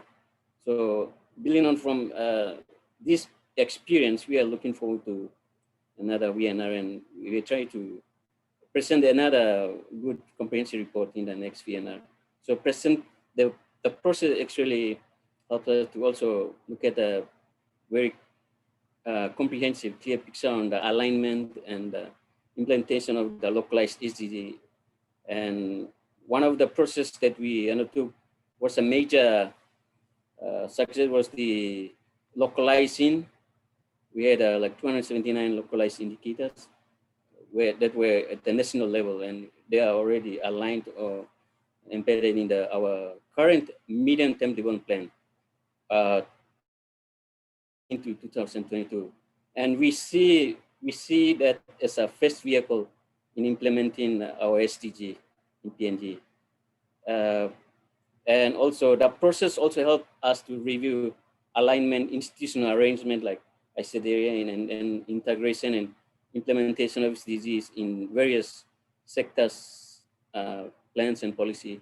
Actually, when the our MTDP have been aligned, and when the SDGs embedded in our current MTDP, we did a alignment exercise to sub-national and district. So the provincial plans and the district plans actually align to the national plan, and actually the SDGs are also covered in the plan. So during the COVID-19, we also seen that it also strengthened some of the systems in our planning process as well.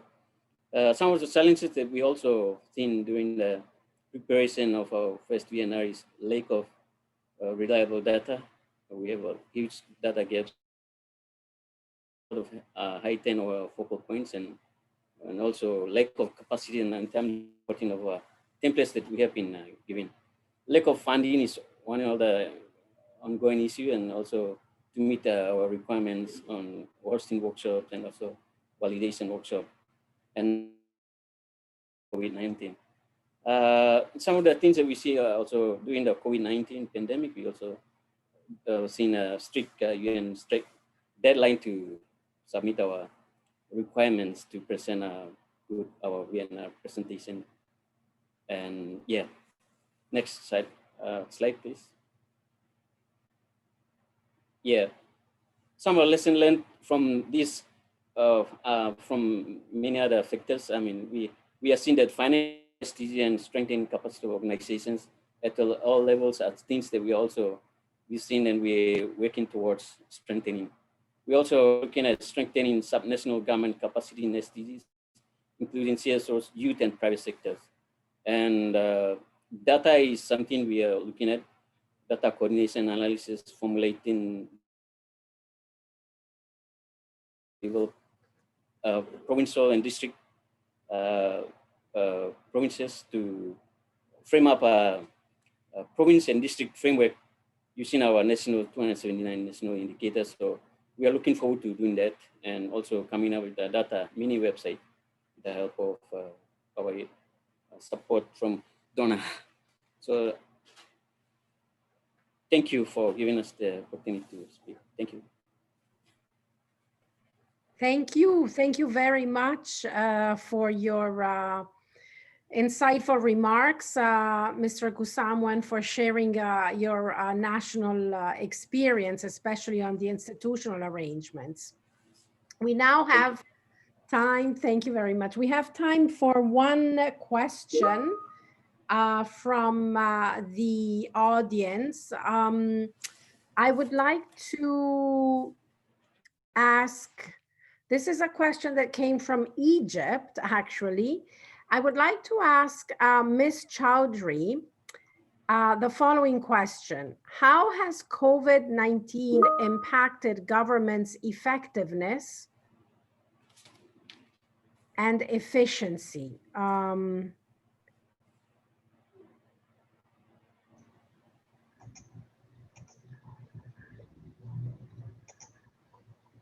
Yes, and thank you.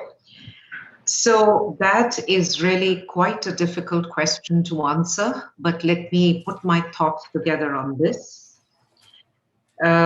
Firstly, for the governments, it was an increased stress on digitization and the use of digital tools. For example, the contact tracing apps became the centerpiece for countering COVID in several places around the world. And very much like this private sector, the public sector also made greater use of virtual meetings, conferences, etc. But we also became open to the charge of invasive data collection. As a result of lockdowns and social distancing, government offices were functioning at less than their full strength.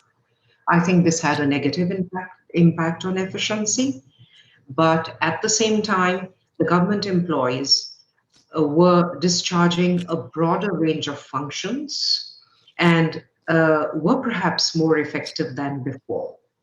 So leaner workforces and greater effectiveness. There was a renewed emphasis on the central role to be played by the government, economically and financially. Governments had to adopt innovative ways to provide stimulus to the economy while also ensuring that the impact of the pandemic on individual employees, particularly the frontline health workers, is managed and handled. Great impact on modes of communications. Governments had to effectively communicate the need for masks for maintaining social distance symptoms Government's public sector roped in leading public figures, celebrities. There were constant announcements and reinforcements. I think the greatest challenge for the public sector was keeping the communities together and moving them together to follow the protocols and to take up the protocols. Of course, huge loss of lives and livelihoods, economic impacts as the governments overspent and raised debts. But the crisis is still with us. Issues are still unfolding, and the governments will have to keep reinventing and managing.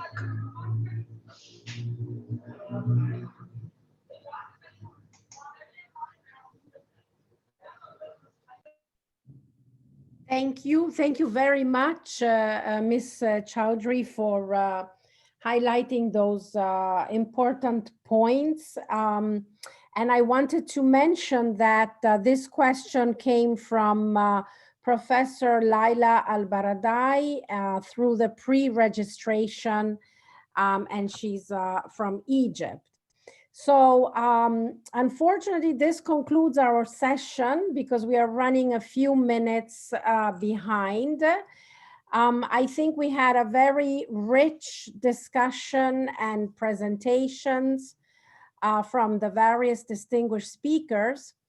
And there are a few key messages that I would like to share. Number one, we heard that public institutions play a critical role in addressing and recovering from COVID-19. The central role of government has emerged clearly and more than ever. The 11 principles of effective governance for sustainable development can provide a pathway to recovery. We also heard that preventing corruption and enhancing accountability is central to a sustainable recovery. Third, there are several good examples across the world of how governments are ensuring that services target the needs of and include the voices of vulnerable groups, particularly addressing the needs of persons with disabilities and older persons. We heard about the important role of green financing in promoting a sustainable recovery. Fifth, we heard that local governments are at the forefront of delivering services, but that strengthening their capacities is really essential for an effective recovery.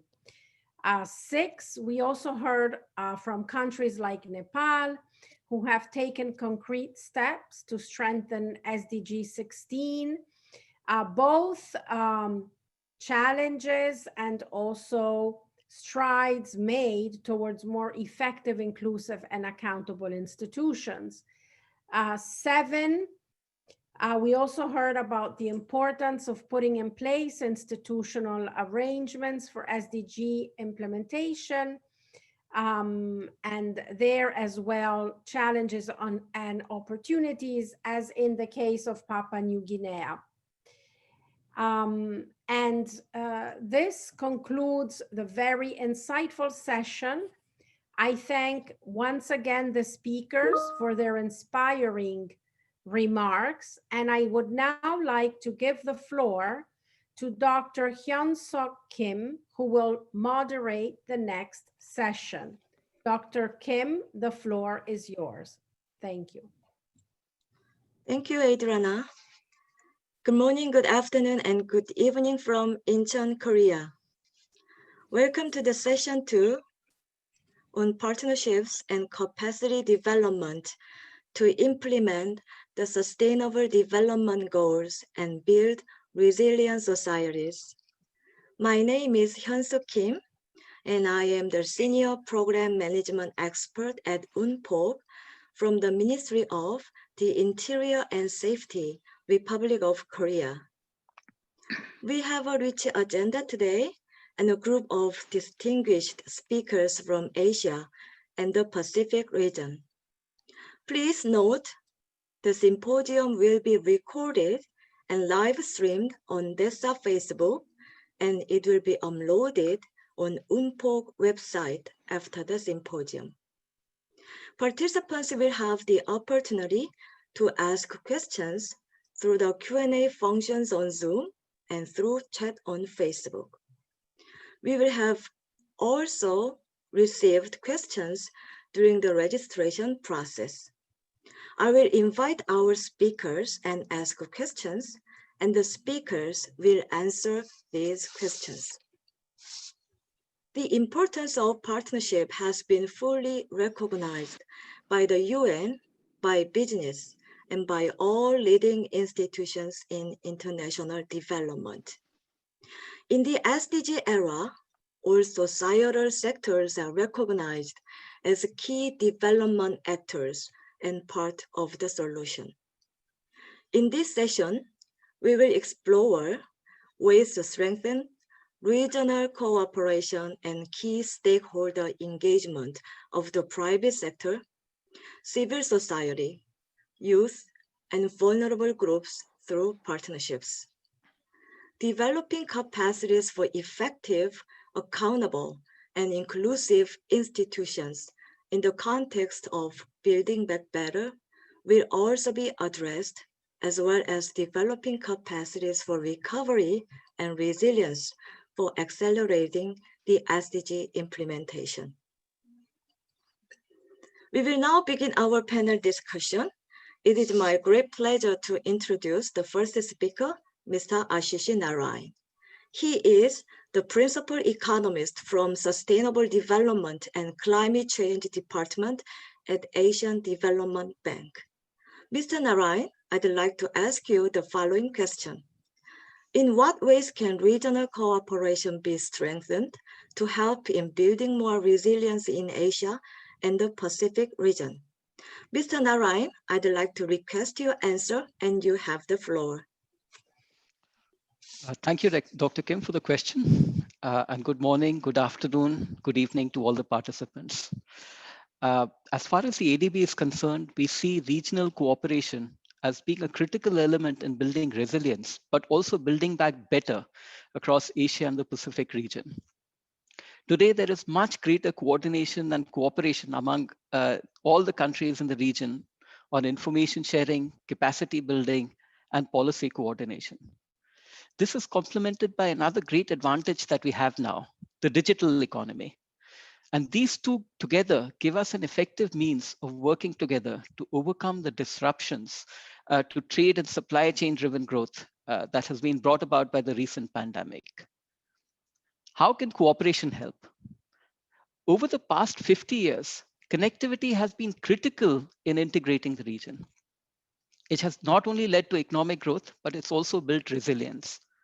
The pandemic threatens this progress. The ADB, therefore, is investing in building resilient connectivity through improving health infrastructure, protocols, and facilities at entry gateways, ports, and airways. A good example of our approach is the Sri Lanka Health System Enhancement Project that aims to strengthen health information systems and disease surveillance capacity and implementation of international health regulations in critical ports of entry in the country. These efforts will, however, need to be complemented by governments working together to harmonize health and safety protocols. Without this, we cannot ensure that critical connectivity infrastructure will remain open during crisis. At the same time, as Ms. Katinka Weinberger mentioned in her last presentation, we cannot forget the other big threat to resilience, which is climate change. With the reduced fiscal headroom in many countries, it will be important to use regional cooperation to catalyze private sector investments in high quality and green connectivity infrastructure. With this in mind, the ADB has set up the ASEAN Catalytic Green Finance Facility, an infrastructure fund collectively funded by the ADB, member countries, and donors that supports governments in Southeast Asia in preparing and financing infrastructure projects that crowd in private sector investments promote environmental sustainability, and contribute to climate change goals. Digitization of supply chains was important before the pandemic for improving efficiency. Post the COVID-19 pandemic, it is essential for resilience. There is a need to build, previous slide, please. Yeah, there is a need to build digitization capabilities in government and private sector. However, regional coordination will still be needed to ensure interoperability, data security, and harmonization of protocols. Without this, it will be very hard to get the full benefits that technology offers. So with this in mind, we have been supporting private sector stakeholders on an initiative to create and promote digital standards and protocols, regional digital standards and protocols that will drive interoperability along the entire trade supply chain. The way we do trade facilitation will also need to change. There is much that dialogue using regional mechanisms such as ASEAN, the Greater Mekong Subregion, CARIC, and SASIC can do to ensure cross-country information exchange and acceptability of digital copies of certificates exchanged through properly secured systems. Facilitation measures will also be required to support new kinds of trade and make integration more inclusive, particularly by bringing in excluded segments like small and medium enterprises, which the digital economy now facilitates. In South Asia, for example, ADB's trade facilitation initiatives under the sub-regional platform of SASIC seeks to modernize and advance cross-border e-commerce for SMEs through streamlining legal frameworks, custom processes, and use of ICT. Finally, regional cooperation will be required to reduce vulnerabilities and strengthen capacities to mitigate the shared risks from health-related issues. The ADB is working through existing regional platforms in the Greater Mekong sub-region, in South Asia and Central Asia to strengthen our member countries' health systems and institutional capacity to prevent, prepare for, and respond to regional health threats in the future. So in conclusion, I would just like to stress that regional cooperation facilitated by digital governance is critical to building governance in the region. Thank you very much, Dr. Kim. Back to you. Thank you, Mr. Narayan, for your inspiring remarks. You gave us comprehensive insights how regional cooperation and digital economy are working in Asia and the Pacific region in this pandemic era. Now, I'd like to invite our next speaker, Mr. Alikan Baimenov. He is the chairman of the steering committee of the Astana Civil Service Hub. Mr. Baimenov, I'd like to ask you, how can institutions build capacities to enhance resilience? Can you share initiatives of Astana Civil Service Hub in recovery from the COVID-19 and SDGs implementation? Mr. Baimenov, you have the floor. Thank you very much, Ms. Kim. And let me begin by thanking the organizers of this symposium, which is very timely and relevant. I would like to express our gratitude to DESA and personally the Honorable Liu Jian Min. And we have been conducting many events together with DESA, and we look forward to further fruitful cooperation. We're also thankful to the government of the Republic of Korea, one of the founding countries of the Astana Civil Service Hub, for being supportive to the Hub's initiatives since its very inception. I express my sincere appreciation personally to His Excellency Minister Shin Yong. The meeting we had with the Minister last year has given a new impetus and modalities to our cooperation. So answering your question, indeed resilience strengthening has become a key focus nowadays.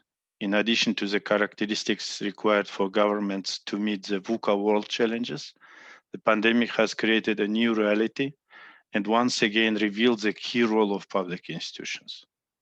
Undoubtedly, it's important to talk about digital transformation and innovation. In the light of the changing circumstances, it's also critical to rethink and distribute resources and responsibilities between levels and within each level of governance, and provide institutional flexibility of structures. At the same time, the psychological facet is no less important. It's more important than ever to give high priority to the workplace environment. Thus, along with technology, great attention should be paid to leadership and HR policies in the system of public administration.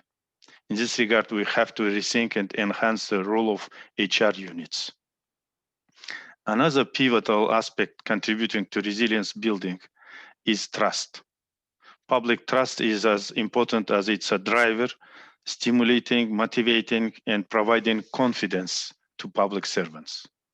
It creates conditions to increase the effectiveness and resilience of public service. This pandemic period, when there is a need to take decisions promptly, has emphasized once again that trust is not only social capital, but also the effective administrative capital. In this connection, retaining legitimacy, accountability, and transparency should be at the core of the decision-making. At the same time, we should ensure a balance between maintaining security and respecting the rights and freedoms of citizens. Of course, along with above-mentioned professional development and training of civil servants should not be interrupted. At the same time, the current crisis made the role of cooperation even more important. In this connection, we are grateful that a separate session within the symposium is devoted to the partnership. Notwithstanding the reduction in direct transport connections, the new reality requires us to focus on maintaining and developing partnerships. This once again proves the need for such platforms as the Astana Civil Service Hub. We are grateful to the government of Kazakhstan for ensuring the operation of the hub, which is in itself is one of the manifestations of Kazakhstan's contribution to the implementation of SDGs 16 and 17.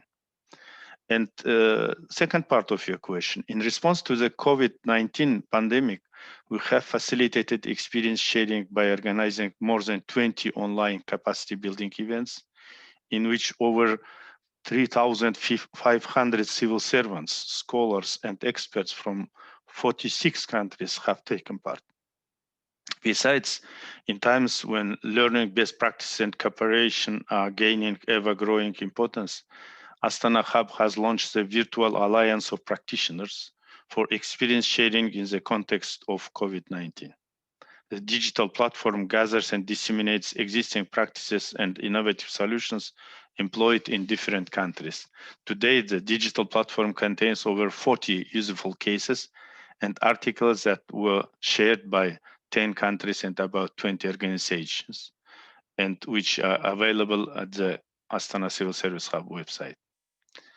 It gives them a pleasure to note that with generous and comprehensive support of the Minister of Interior and Safety of the Republic of Korea, Astana Hub and the UNDP in Kazakhstan in 2021 will start implementing the joint project on capacity building for innovation in governance and digitalization of public services, covering Central Asia and Caucasus, based on the inspiring model of the Republic of Korea, which serves as benchmark in digital government and innovation.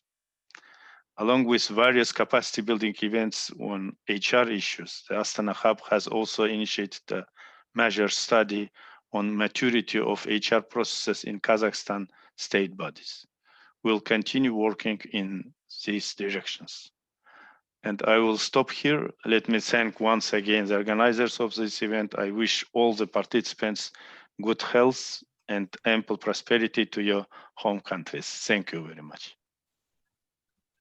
Thank you, Mr. Baimenov, for your insightful remarks. You kindly shared with us that the initiatives and strategies for capacity building of the Astana Civil Service Hub in recovery from the COVID-19 and SDGs implementation. Thank you. Then I'd like to introduce our next speaker, Mr. Neil Rattan. He is the global leader from Digital government network and government and public sector in PwC, India. Mr. Ratan, I'd like to pose your question. UNDP has partnered with PwC on private sector strategies for pandemic recovery. Can you tell us more about the initiative and the private sector's role, not only in recovery, but also in the acceleration of SDGs implementation? Mr. Ratan, we are waiting for your relevant response, and you have the floor. Thank you very much, Dr. Kim, and a very good morning, good afternoon, and good evening to everybody on my panel and everybody else listening in. Let me answer this question in three parts, and I'll start with the UNDP PwC partnership. The pandemic has had an unparalleled negative impact on the realization of the Sustainable Development Goals. The response to the crisis actually needs a whole of government and a whole of society approach, where every crucial stakeholder is engaged effectively for a holistic development of strategies and solutions. We need partnerships, cooperation, and coordination for an effective and meaningful response. At PwC, our purpose is to build trust in society and solve important problems. Leveraging a vast network of private and public sector clients, we are working on structuring and implementing various solutions to mitigate major challenges that this great pandemic poses. To this extent, as a long-term advisor to UNDP, we are strategic partners to the UNDP's flagship initiative, Recover Better Together, a COVID-19 private sector global facility. This facility is operating at a global and national level to enable multi-sector, whole of government, and a whole of society approach to tackle the crisis. 9 of our member firms across the world have partnered together to co-create solutions with global standards that can be adapted to a local context. PwC has been involved with this initiative right from the conceptual stage and has been playing an instrumental role in operationalizing the initiative. We are in the process of designing and developing finance and policy solutions, the organization structure, governance structure, along with anchoring the multi-stakeholder engagement. The engagement also presents opportunity for very quick adoption of the various solutions that are developed using this initiative. Moving on to the second part of the question, which was around the private sector role in recovery. Since the onset of the pandemic, private sector has been at the forefront of the mitigation and crisis response measures. We have seen enterprises swiftly move to work from home environment to protect the workforce and, more importantly, reduce the burden on the health systems. We have also seen private sector actively engage with government and public sector enterprises to devise solutions and strategies to mitigate various aspects of the pandemic. Moving forward, actually, there are three major areas I feel private sector will end up playing a very crucial role. First, and probably the most important and the most topical right now, is inclusive vaccination.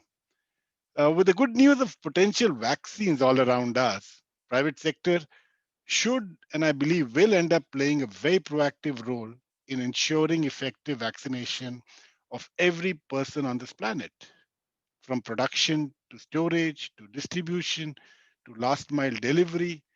There are quick solutions that can be anchored and delivered by the private sector, which can complement the efforts of the government across the world in this absolutely mammoth task we had at hand. Second would be institutionalizing our ecosystem partnerships. To a large extent, this pandemic blurred the lines between private and public sector.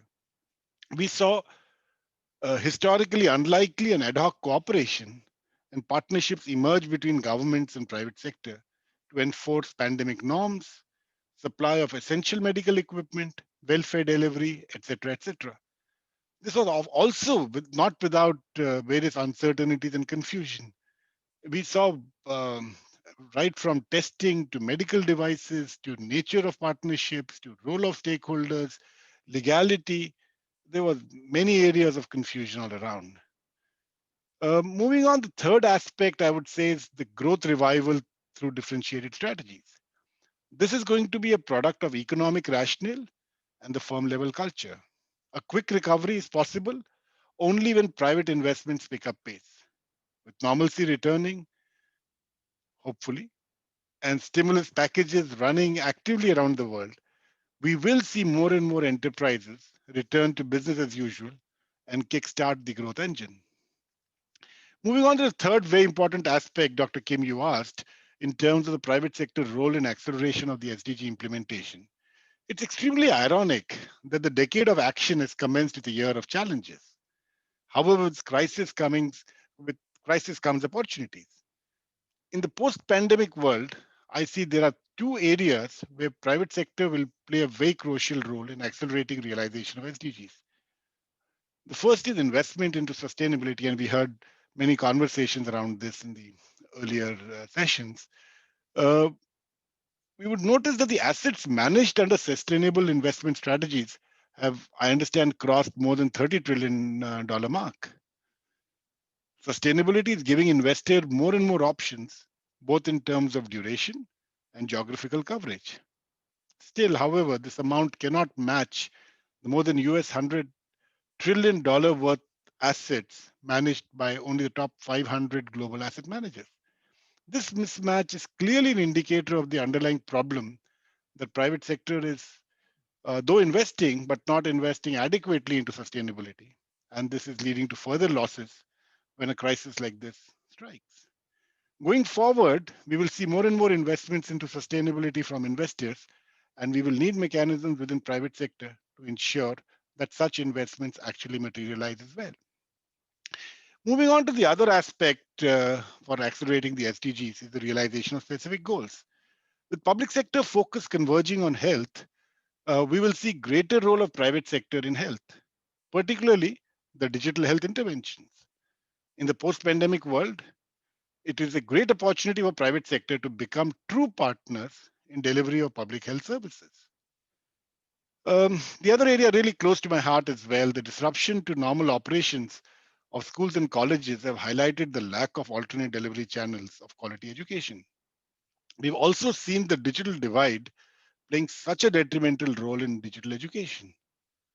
We are envisaging a far greater private sector participation in development and capacity and delivery of quality education technology solutions, catering to various segments of population across the planet. The pandemic has also emphasized the economic importance to incorporate sustainable practices into daily operations of enterprises. Among other things, we believe CSR will play a key driver to realize SDG goals around innovation, sustainable cities, decent work, etc., etc. At PwC, we are walking the talk. Sorry for interrupting, Mr. Rattan. I should inform you that time is up, so please wrap up your presentation shortly. Thank you for your cooperation.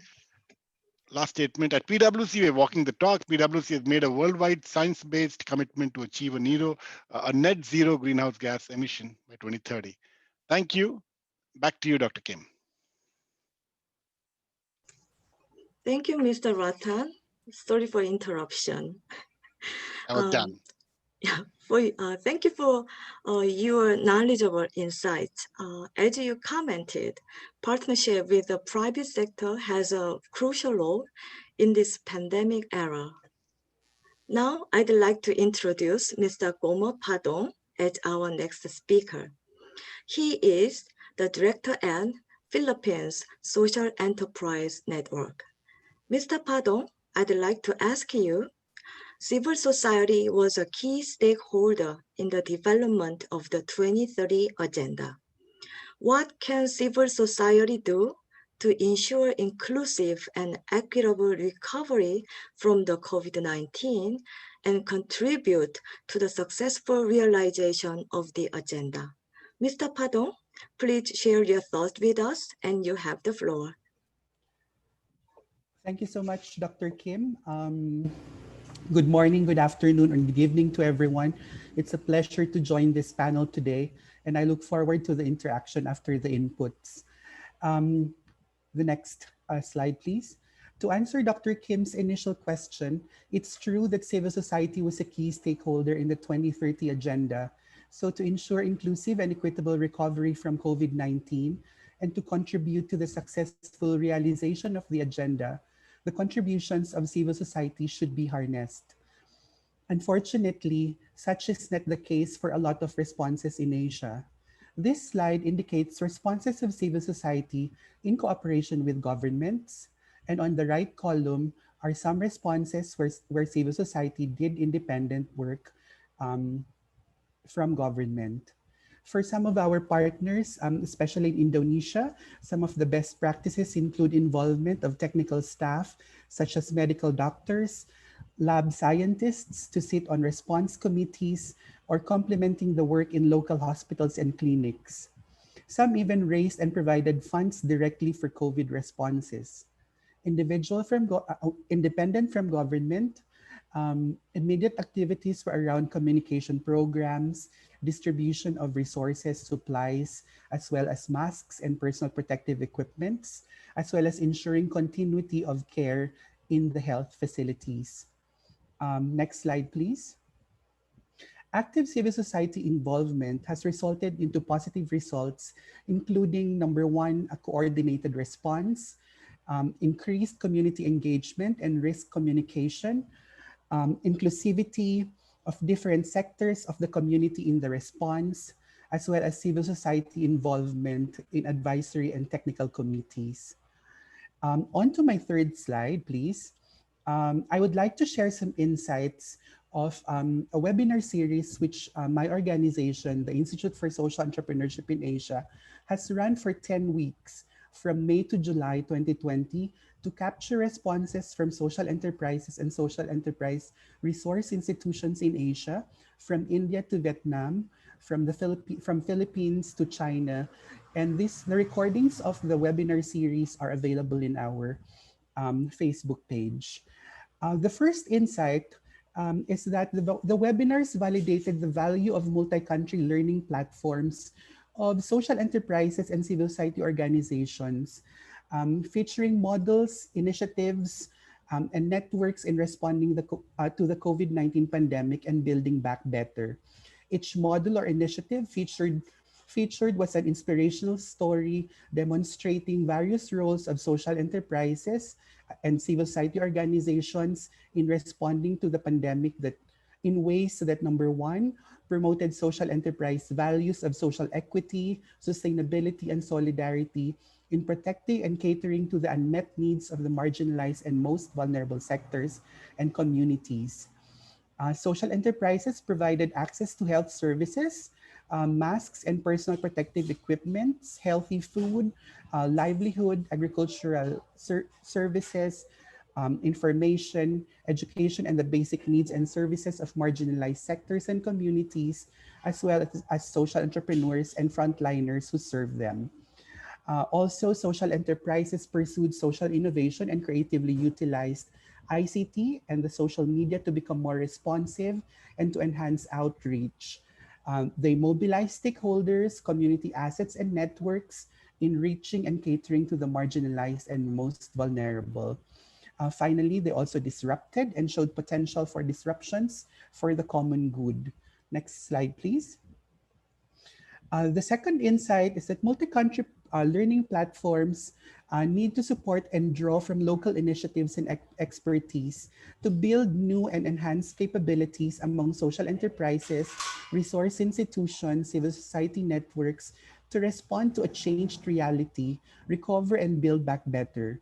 This may come in many expressions and dimensions and would depend on the nature of social enterprise products and services, economic subsectors where the social enterprises are situated, for example, crafts or food, health or ecotourism, agriculture or microfinance. Depending on societal context, social stakeholders and markets served for developing and developed market economies, urban or rural, as well as accessible or hard to reach in relation to ICT and other infrastructure. Next slide.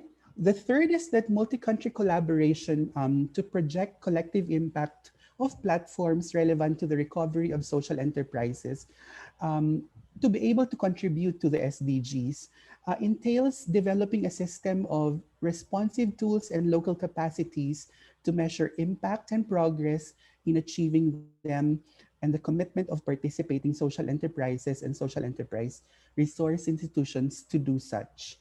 Let me stop here. Thank you for your attention. And then I look forward to the question and answer portion after. Thank you so much, Dr. Kim, and to the organizers. Back to you. Thank you, Mr. Padong, for sharing your experiences. You highlighted that the civil society has been engaged by providing its excellent resources, such as medical doctors and scientists, funds and policy recommendations to the public sector in the COVID-19 response. Thank you. Next, it is my great pleasure to introduce Mr. Mohamed Nasiri. He is the Regional Director at UN Women Regional Office for Asia and the Pacific. Mr. Nasiri, I'd like to ask you, while gender equality is its own SDG, progress is uneven. In the context of COVID-19, gender equality matters in effective response. Can you talk about how and why gender matters in the COVID-19 response? Mr. Nasiri, please answer this question and you have the floor. Thank you very much, Dr. Kim, and very appreciative of your very able moderation and summarizing very succinctly what our colleagues have been saying. I'm also very grateful to the symposium's team for this very smooth organization. Unfortunately, any pandemic exacerbates any existing inequalities, and this is the case of COVID-19. It has disproportionately affected women and girls, especially in the Asia and the Pacific region, on multiple fronts. The first, we've seen increased discrimination and violence against women. Some of the examples are widespread stigma and marginalization linked to race and gender, increasing the gender-based violence and protection risks. Experiences, again, from the region have demonstrated that where women are primarily responsible for procuring and cooking food for the family, increasing food insecurity as a result of the crisis have placed them at a heightened risk.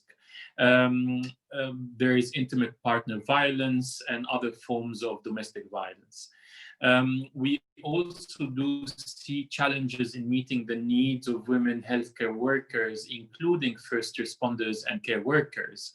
As we all know, women constitute 70% of workers in the health and social sector globally and are on the front lines of the response.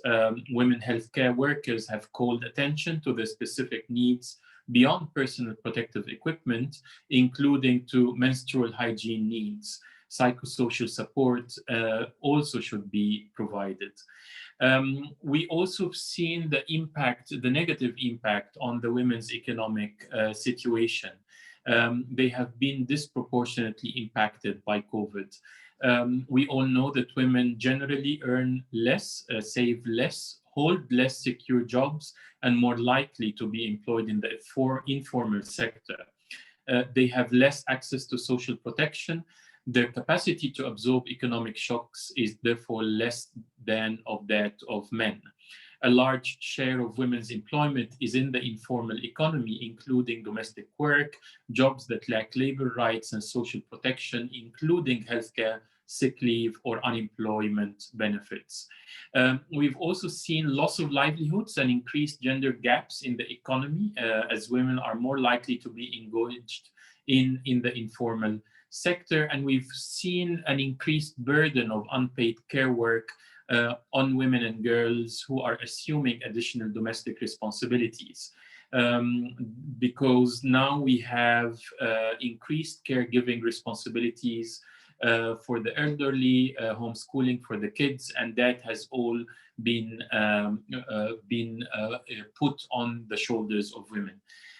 Unfortunately, you also see in many parts of the world the exclusion from the leadership role when it comes to designing and implementing response to COVID. While women are 70% of the respondents and the healthcare respondents to COVID, they are often marginalized from the decision-making space.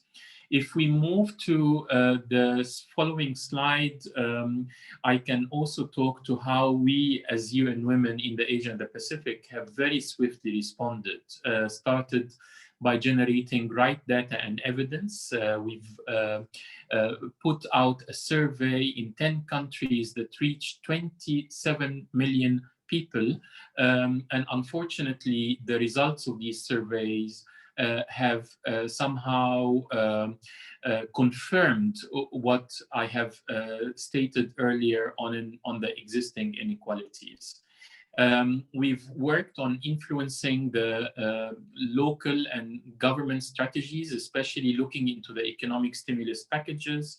And we've been working with the law enforcers to look into cyber crime and cyber harassment issues, because a lot of the violence against women have moved into the cyber space.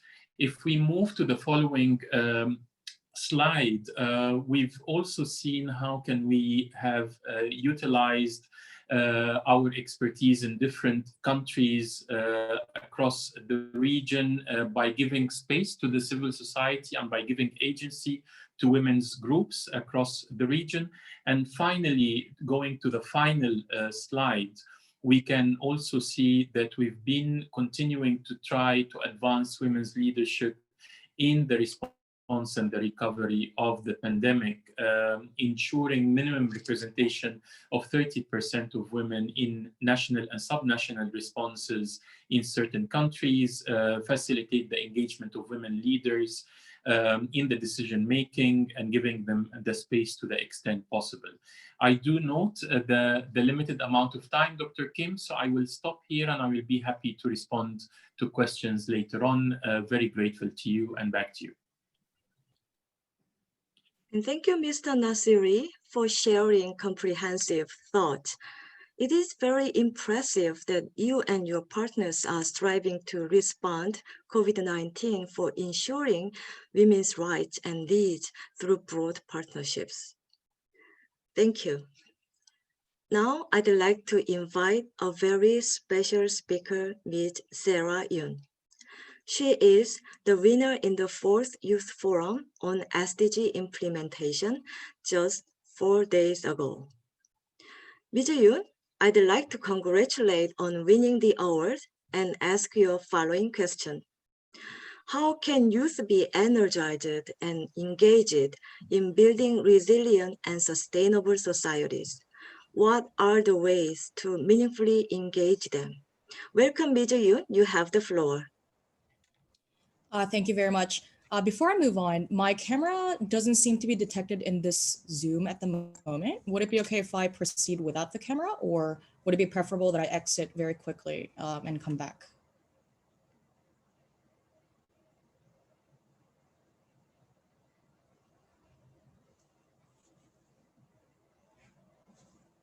Hello? Dr. Kim, you're on mute. Hello?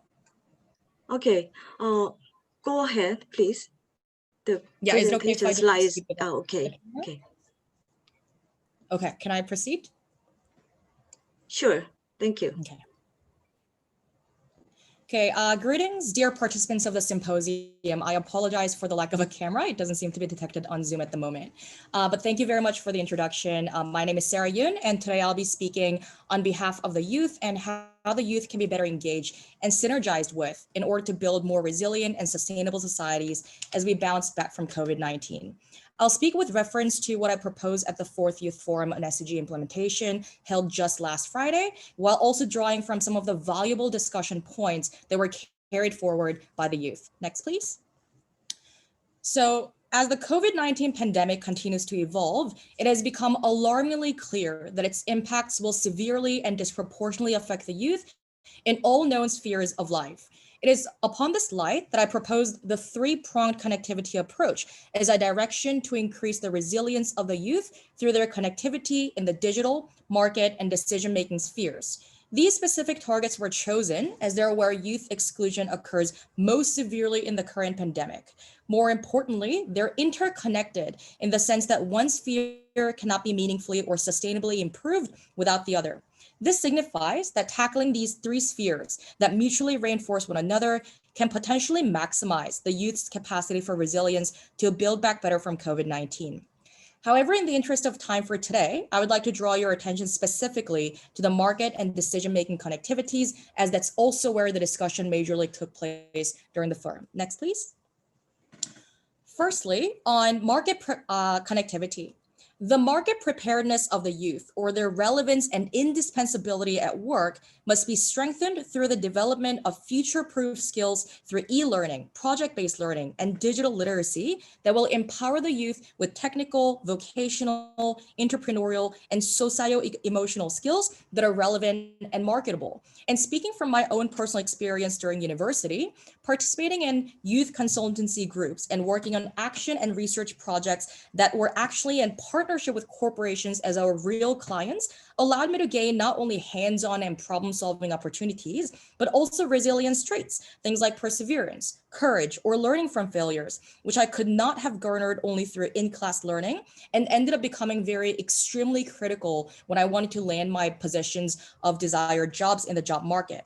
And I see this becoming particularly more significant in the long run, as such cultivation signifies that youth will be better equipped and mobilized to transcend the shrinking traditional job market and seize opportunities for self-employment, startups, and innovative forms of youth entrepreneurship, which is critical given the rapidly changing nature of jobs. In this context, we also had a very fruitful discussion about the Urban Innovation Challenge, Citypreneurs, which I actually helped organize 2 years ago in Seoul, that serves as a powerful example of how youth entrepreneurship can be channeled to leverage digital technologies and skills to not only tap into market opportunities, but also to drive meaningful social impact that contributes to sustainable development.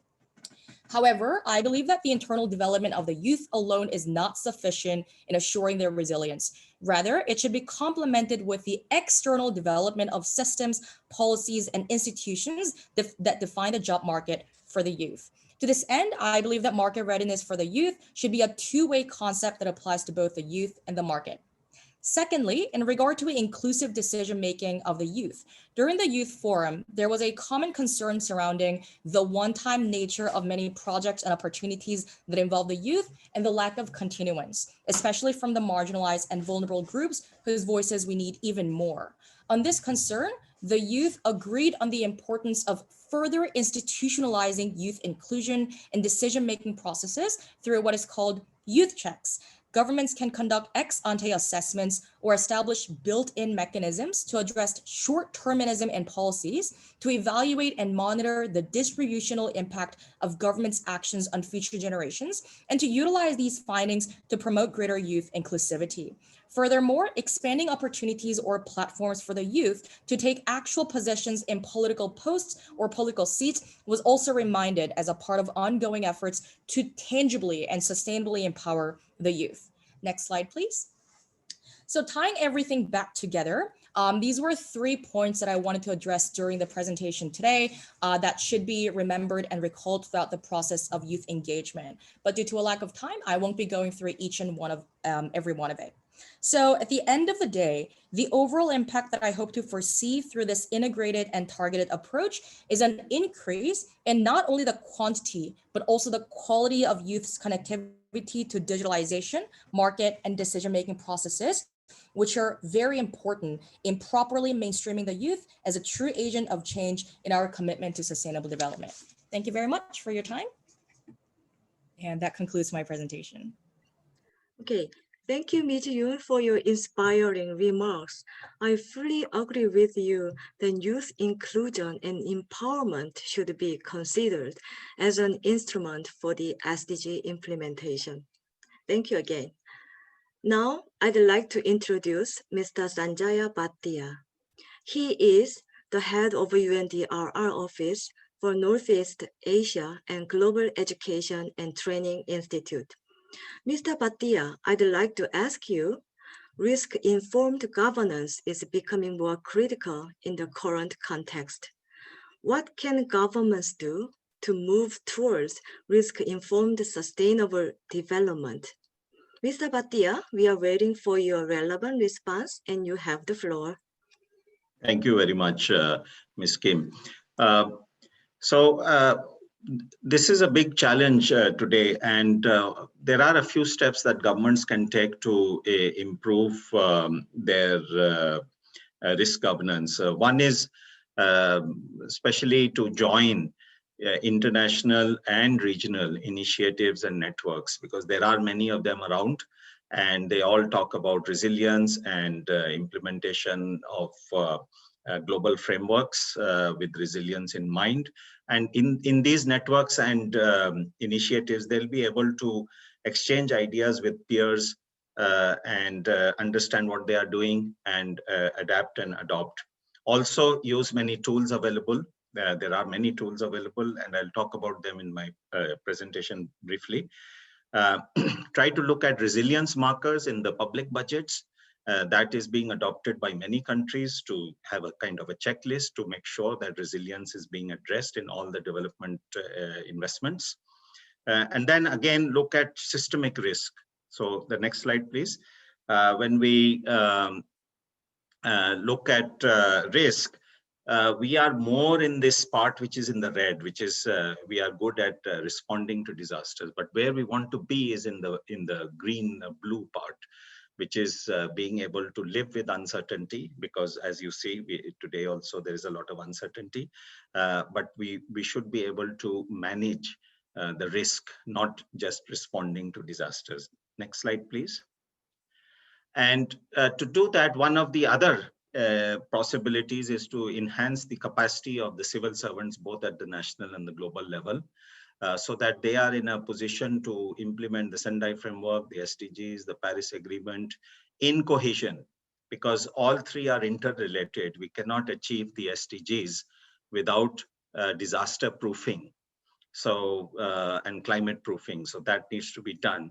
And there are many tools available also, as I mentioned. There are scorecards for local governments and even for national governments.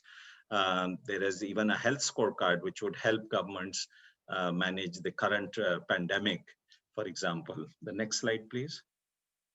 And we, of course, provide, responding to this, we are providing training. We provide training to about 1,000 plus civil servants from around the world, from both national and global, from national and local governments. We also coordinate with training institutes around the world to leverage this kind of training to make these tools available.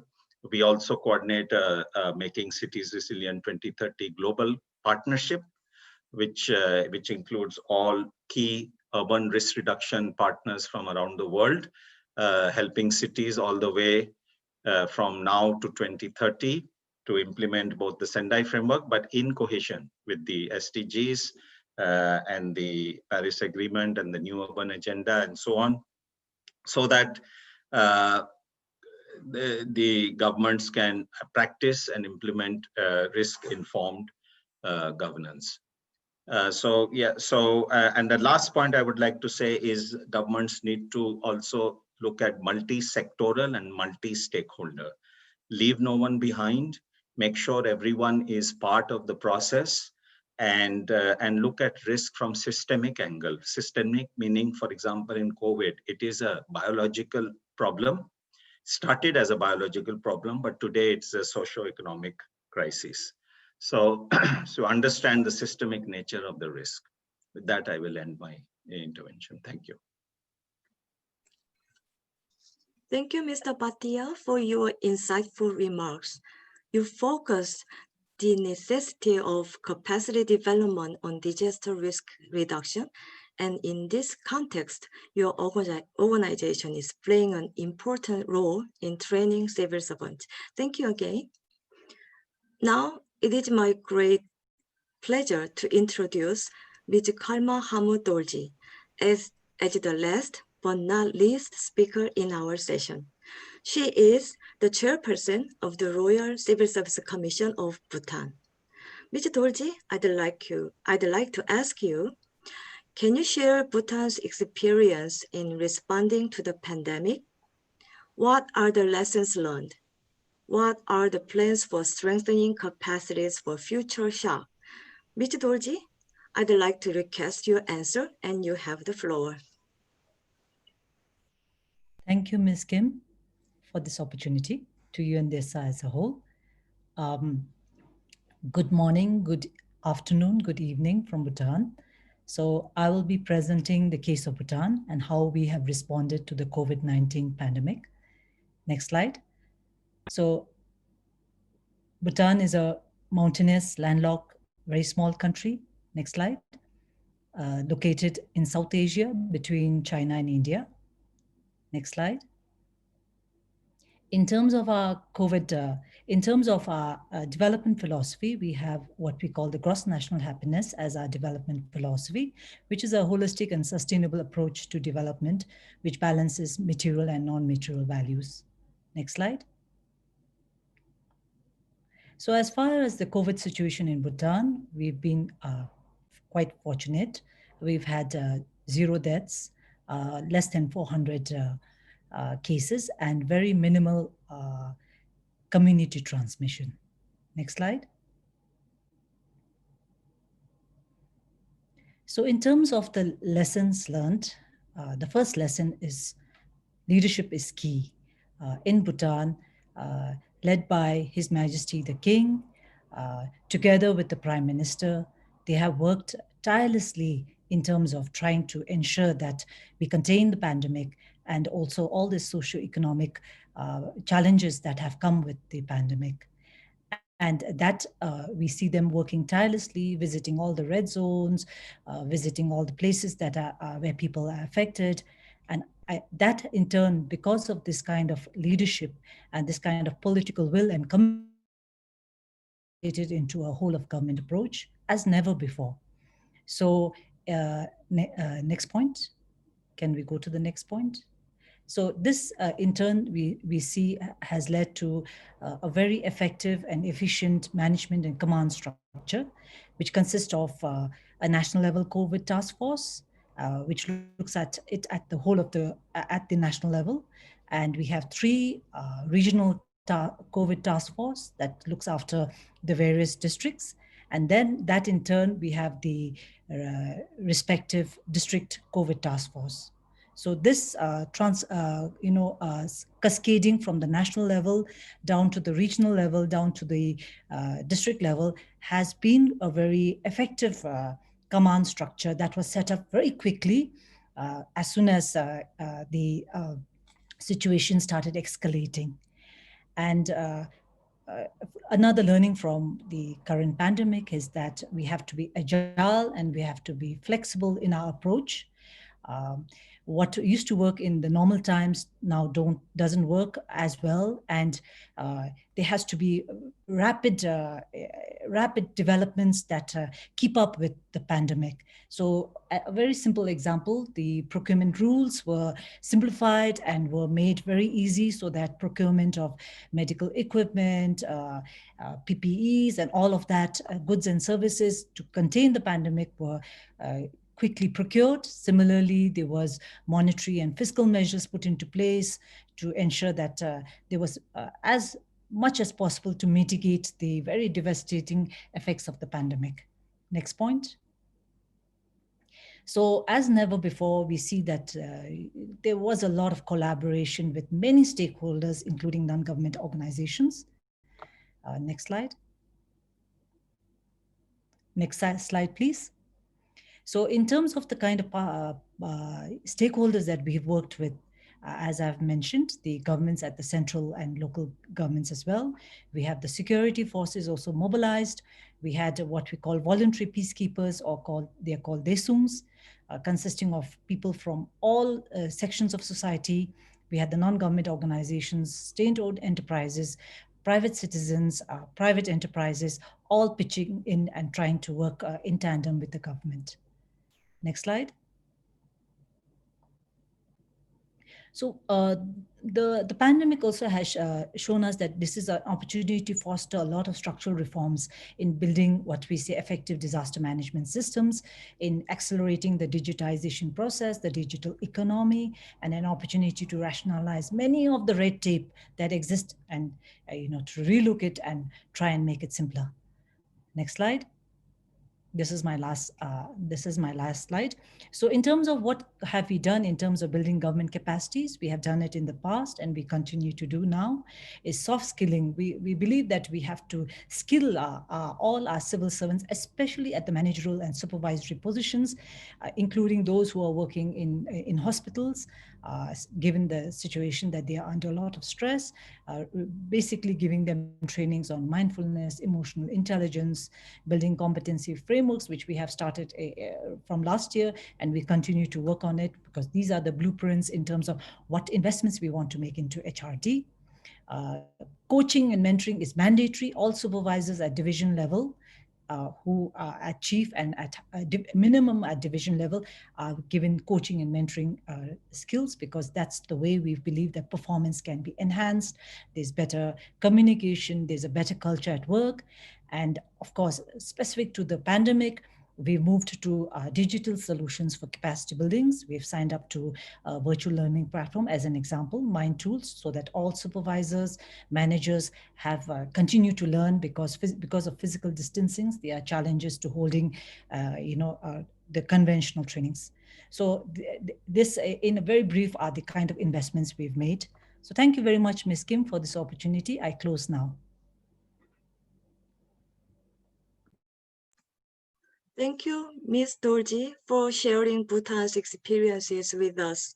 I was surprised that the number of COVID-19 cases in Bhutan is quite low, and how successfully Bhutanese government and multiple stakeholders collaborate in the COVID-19 response. Thank you again.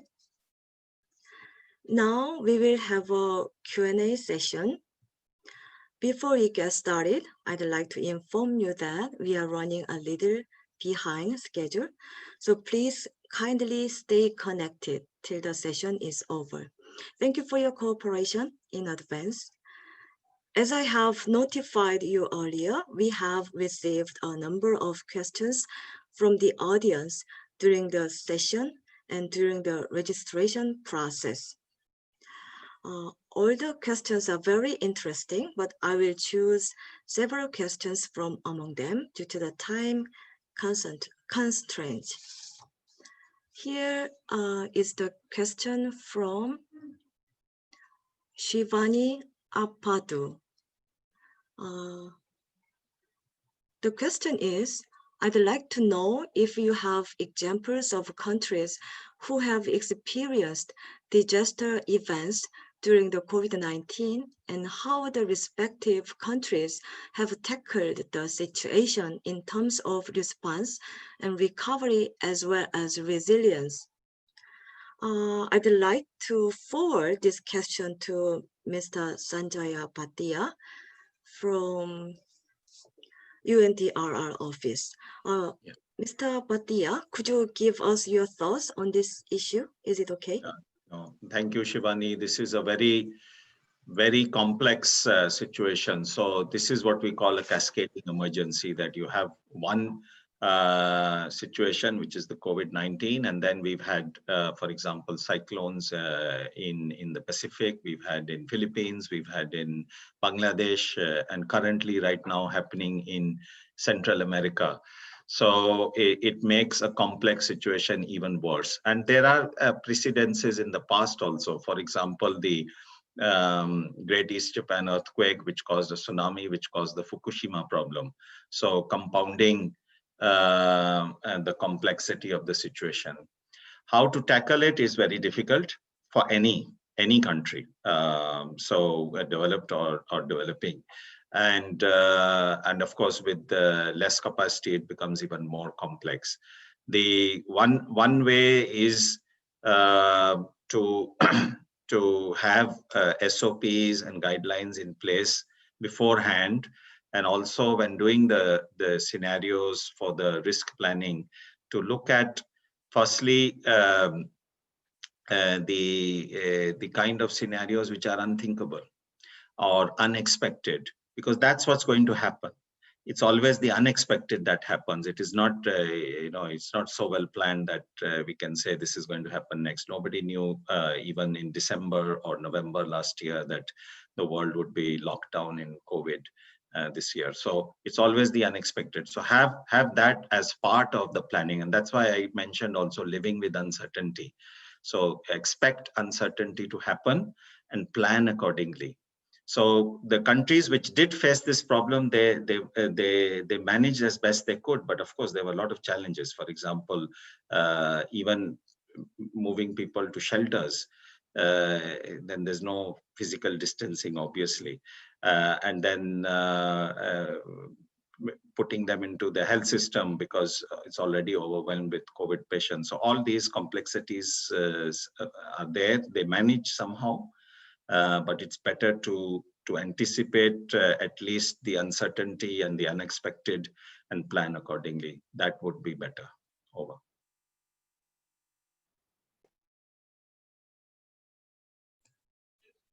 Okay, thank you. Thank you for your insightful comments for this issue. Okay, I'd like to choose another question from the audience. Here is the question from Ms. Nicole Cole. She is the commissioner from Guyana. The question is, how can digital financial literacy help sustain livelihoods for single female-headed households? I'd like to forward this question to Mohamed Nasiri from UN, Women Regional Office for Asia and the Pacific. Mr. Nasiri, could you give us your thought on this issue? Mr. Nasiri. Thank you, Commissioner, and thank you, Dr. Kim. There is a saying that you have to have money to make money, which is true, but also it is true that we need to have access to the tools and knowledge on how to grow our money, which is a privilege only very few have. Estimates suggest that 4 out of 10 women globally do not have their bank accounts.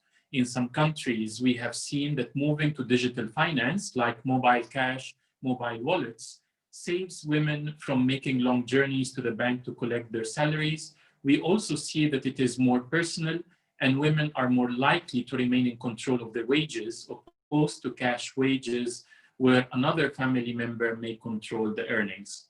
Coupled with that is digital literacy, how to spend one's wages, opportunities to capitalize on other initiatives, start one's own business, etc. These are all skills and tools that are available only to a certain group of people, but that could, if invested in, unleash an untapped economic potential. At UN Women, we are, for example, working with the Yedan Foundation to introduce digital wallets in 26 countries, focusing largely on women who are not bankable to facilitate their access to financial services. Such partnerships will be the way for the future, creating platforms that combine public services with private sector, philanthropy, civil society, and most importantly, people. Thank you, Dr. Kim, and back to you.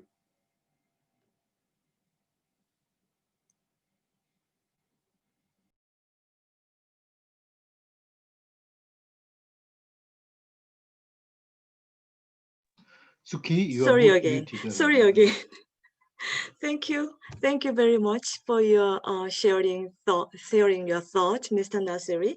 Then I'd like to ask Mr. Narayan from Asian Development Bank the same question from Ms. Cole, because this issue is a financial issue as well as a gender issue.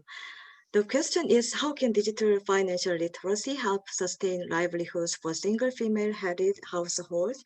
Mr. Narayan, could you please share your thoughts with us on this matter? Yes, thank you very much. I think Mr. Nasiri has already presented well, but I'd just like to note that financial inclusion is becoming a very powerful framework for building financial resilience and reducing vulnerabilities. More inclusive financial systems, they empower individuals, especially vulnerable segments like women-headed households, to save, to borrow, to build assets, and to protect themselves against risk. And that helps build the resilience. Increasingly, what we see is that most of these services are now getting transmitted digitally. They're being delivered either online or through mobile banking.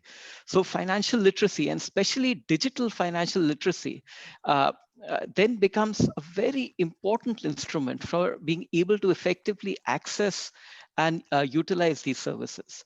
One of the studies that the ADB did, which covered South Asia and Sub-Saharan Africa, found that financial literacy tends to increase the propensity of vulnerable households to save and to borrow.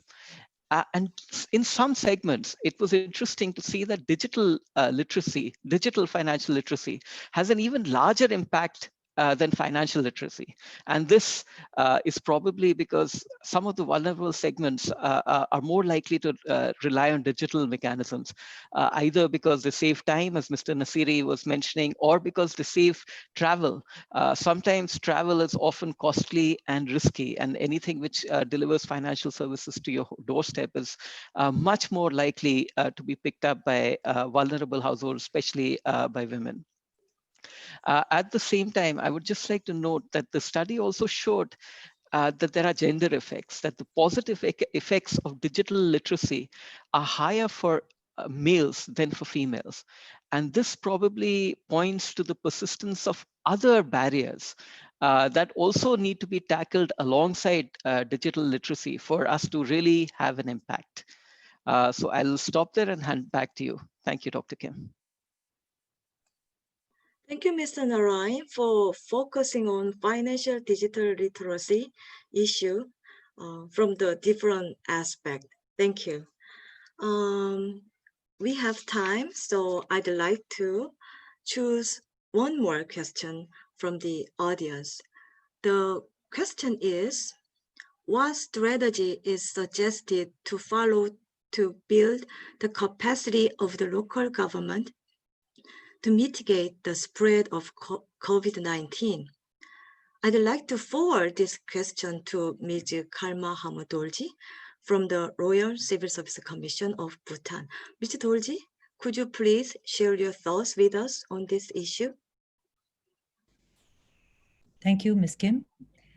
In terms of building local government capacities, many things can be done, and we see traditionally, and perhaps in most countries, that local governments usually have, as compared to those civil servants working at the national government, they tend to have lower levels of capacity. And in the case of Bhutan, because my experience has been only with Bhutan, in the case of Bhutan, what we have been doing is we've been trying to decentralize and give opportunities to local governments to have their own allocated funds and work with what we call, in the case of Bhutan, parent agencies. So we have, for example, the Ministry of Finance, maybe the case of Bhutan is a little bit unique, but I'd like to just explain it. In the case when we have a parent agency like the Ministry of Finance places all accounts and finance personnel across all the local governments. And so they are in charge of the capacity building, so to say. But we also feel that the local governments must drive their own capacity. So in that sense, we would like to give them allocated funds that they can choose what kind of trainings they want to do, but align it to the kind of competency frameworks that we are building for that occupational group. So they have a certain level of decentralized authority, and they choose what kind of trainings, but we wouldn't like them to choose trainings that are completely out of their competency frameworks, because then the trainings might not be so useful. So that is one of the ways that we would like to build capacities of local governments here in Bhutan.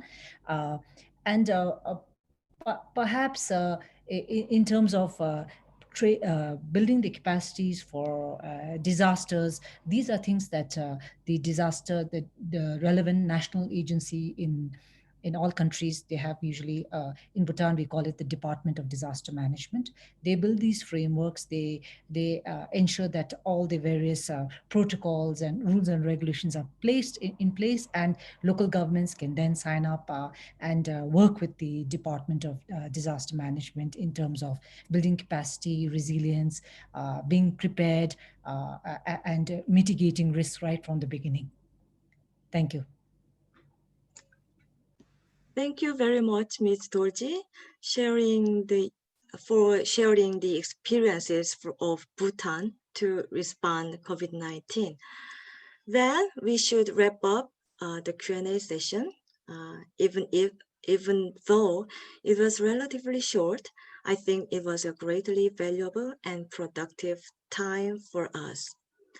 Now we have concluded this session, and I'd like to thank our excellent speakers for their presentation and intervention. I also thank our participants for joining us today and for their active participation. Today, we have explored the ways to strengthen regional cooperation and key stakeholder engagement of multiple sectors, including public and private sector, civil society, youth, and vulnerable groups through partnerships. Moreover, we have made efforts to find solutions on developing capacities for recovery and resilience for accelerating the SDG implementation. Oh, sorry. Mr. Ratan, do you want to add something? Okay, you have floor. It's okay. I just wanted to add to the point which Ms. Dorji was mentioning in terms of the adding capacity for local governments. I think we've seen some very good impact, especially by using digital interventions in especially providing bite-sized learning modules as compared to long learning modules, which are very topical. And we've seen various countries, and I have a fair amount of experience in India as well, where, say, for instance, during a pandemic, how to make sure that the asymmetry of information goes away, and especially for very topical issues which local governments need to deal with, having, as Mrs. Dorji mentioned, in terms of the right content and delivered effectively digitally to them, in a very fast and timely manner could also be an interesting strategy to work on for capacity building. Thank you. Back to you, Dr. Kim. Okay, can I go forward? Okay. It is crucial that the multiple sectors are able to come together to learn from each other and share their insights. I hope this session was insightful and you will share this with others who might be interested. The video and outcome report will be published on Undp website. It would be appreciated if you can fill out the survey.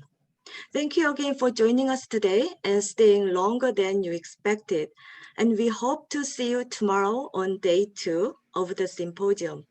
Have a nice one and take care. Bye-bye.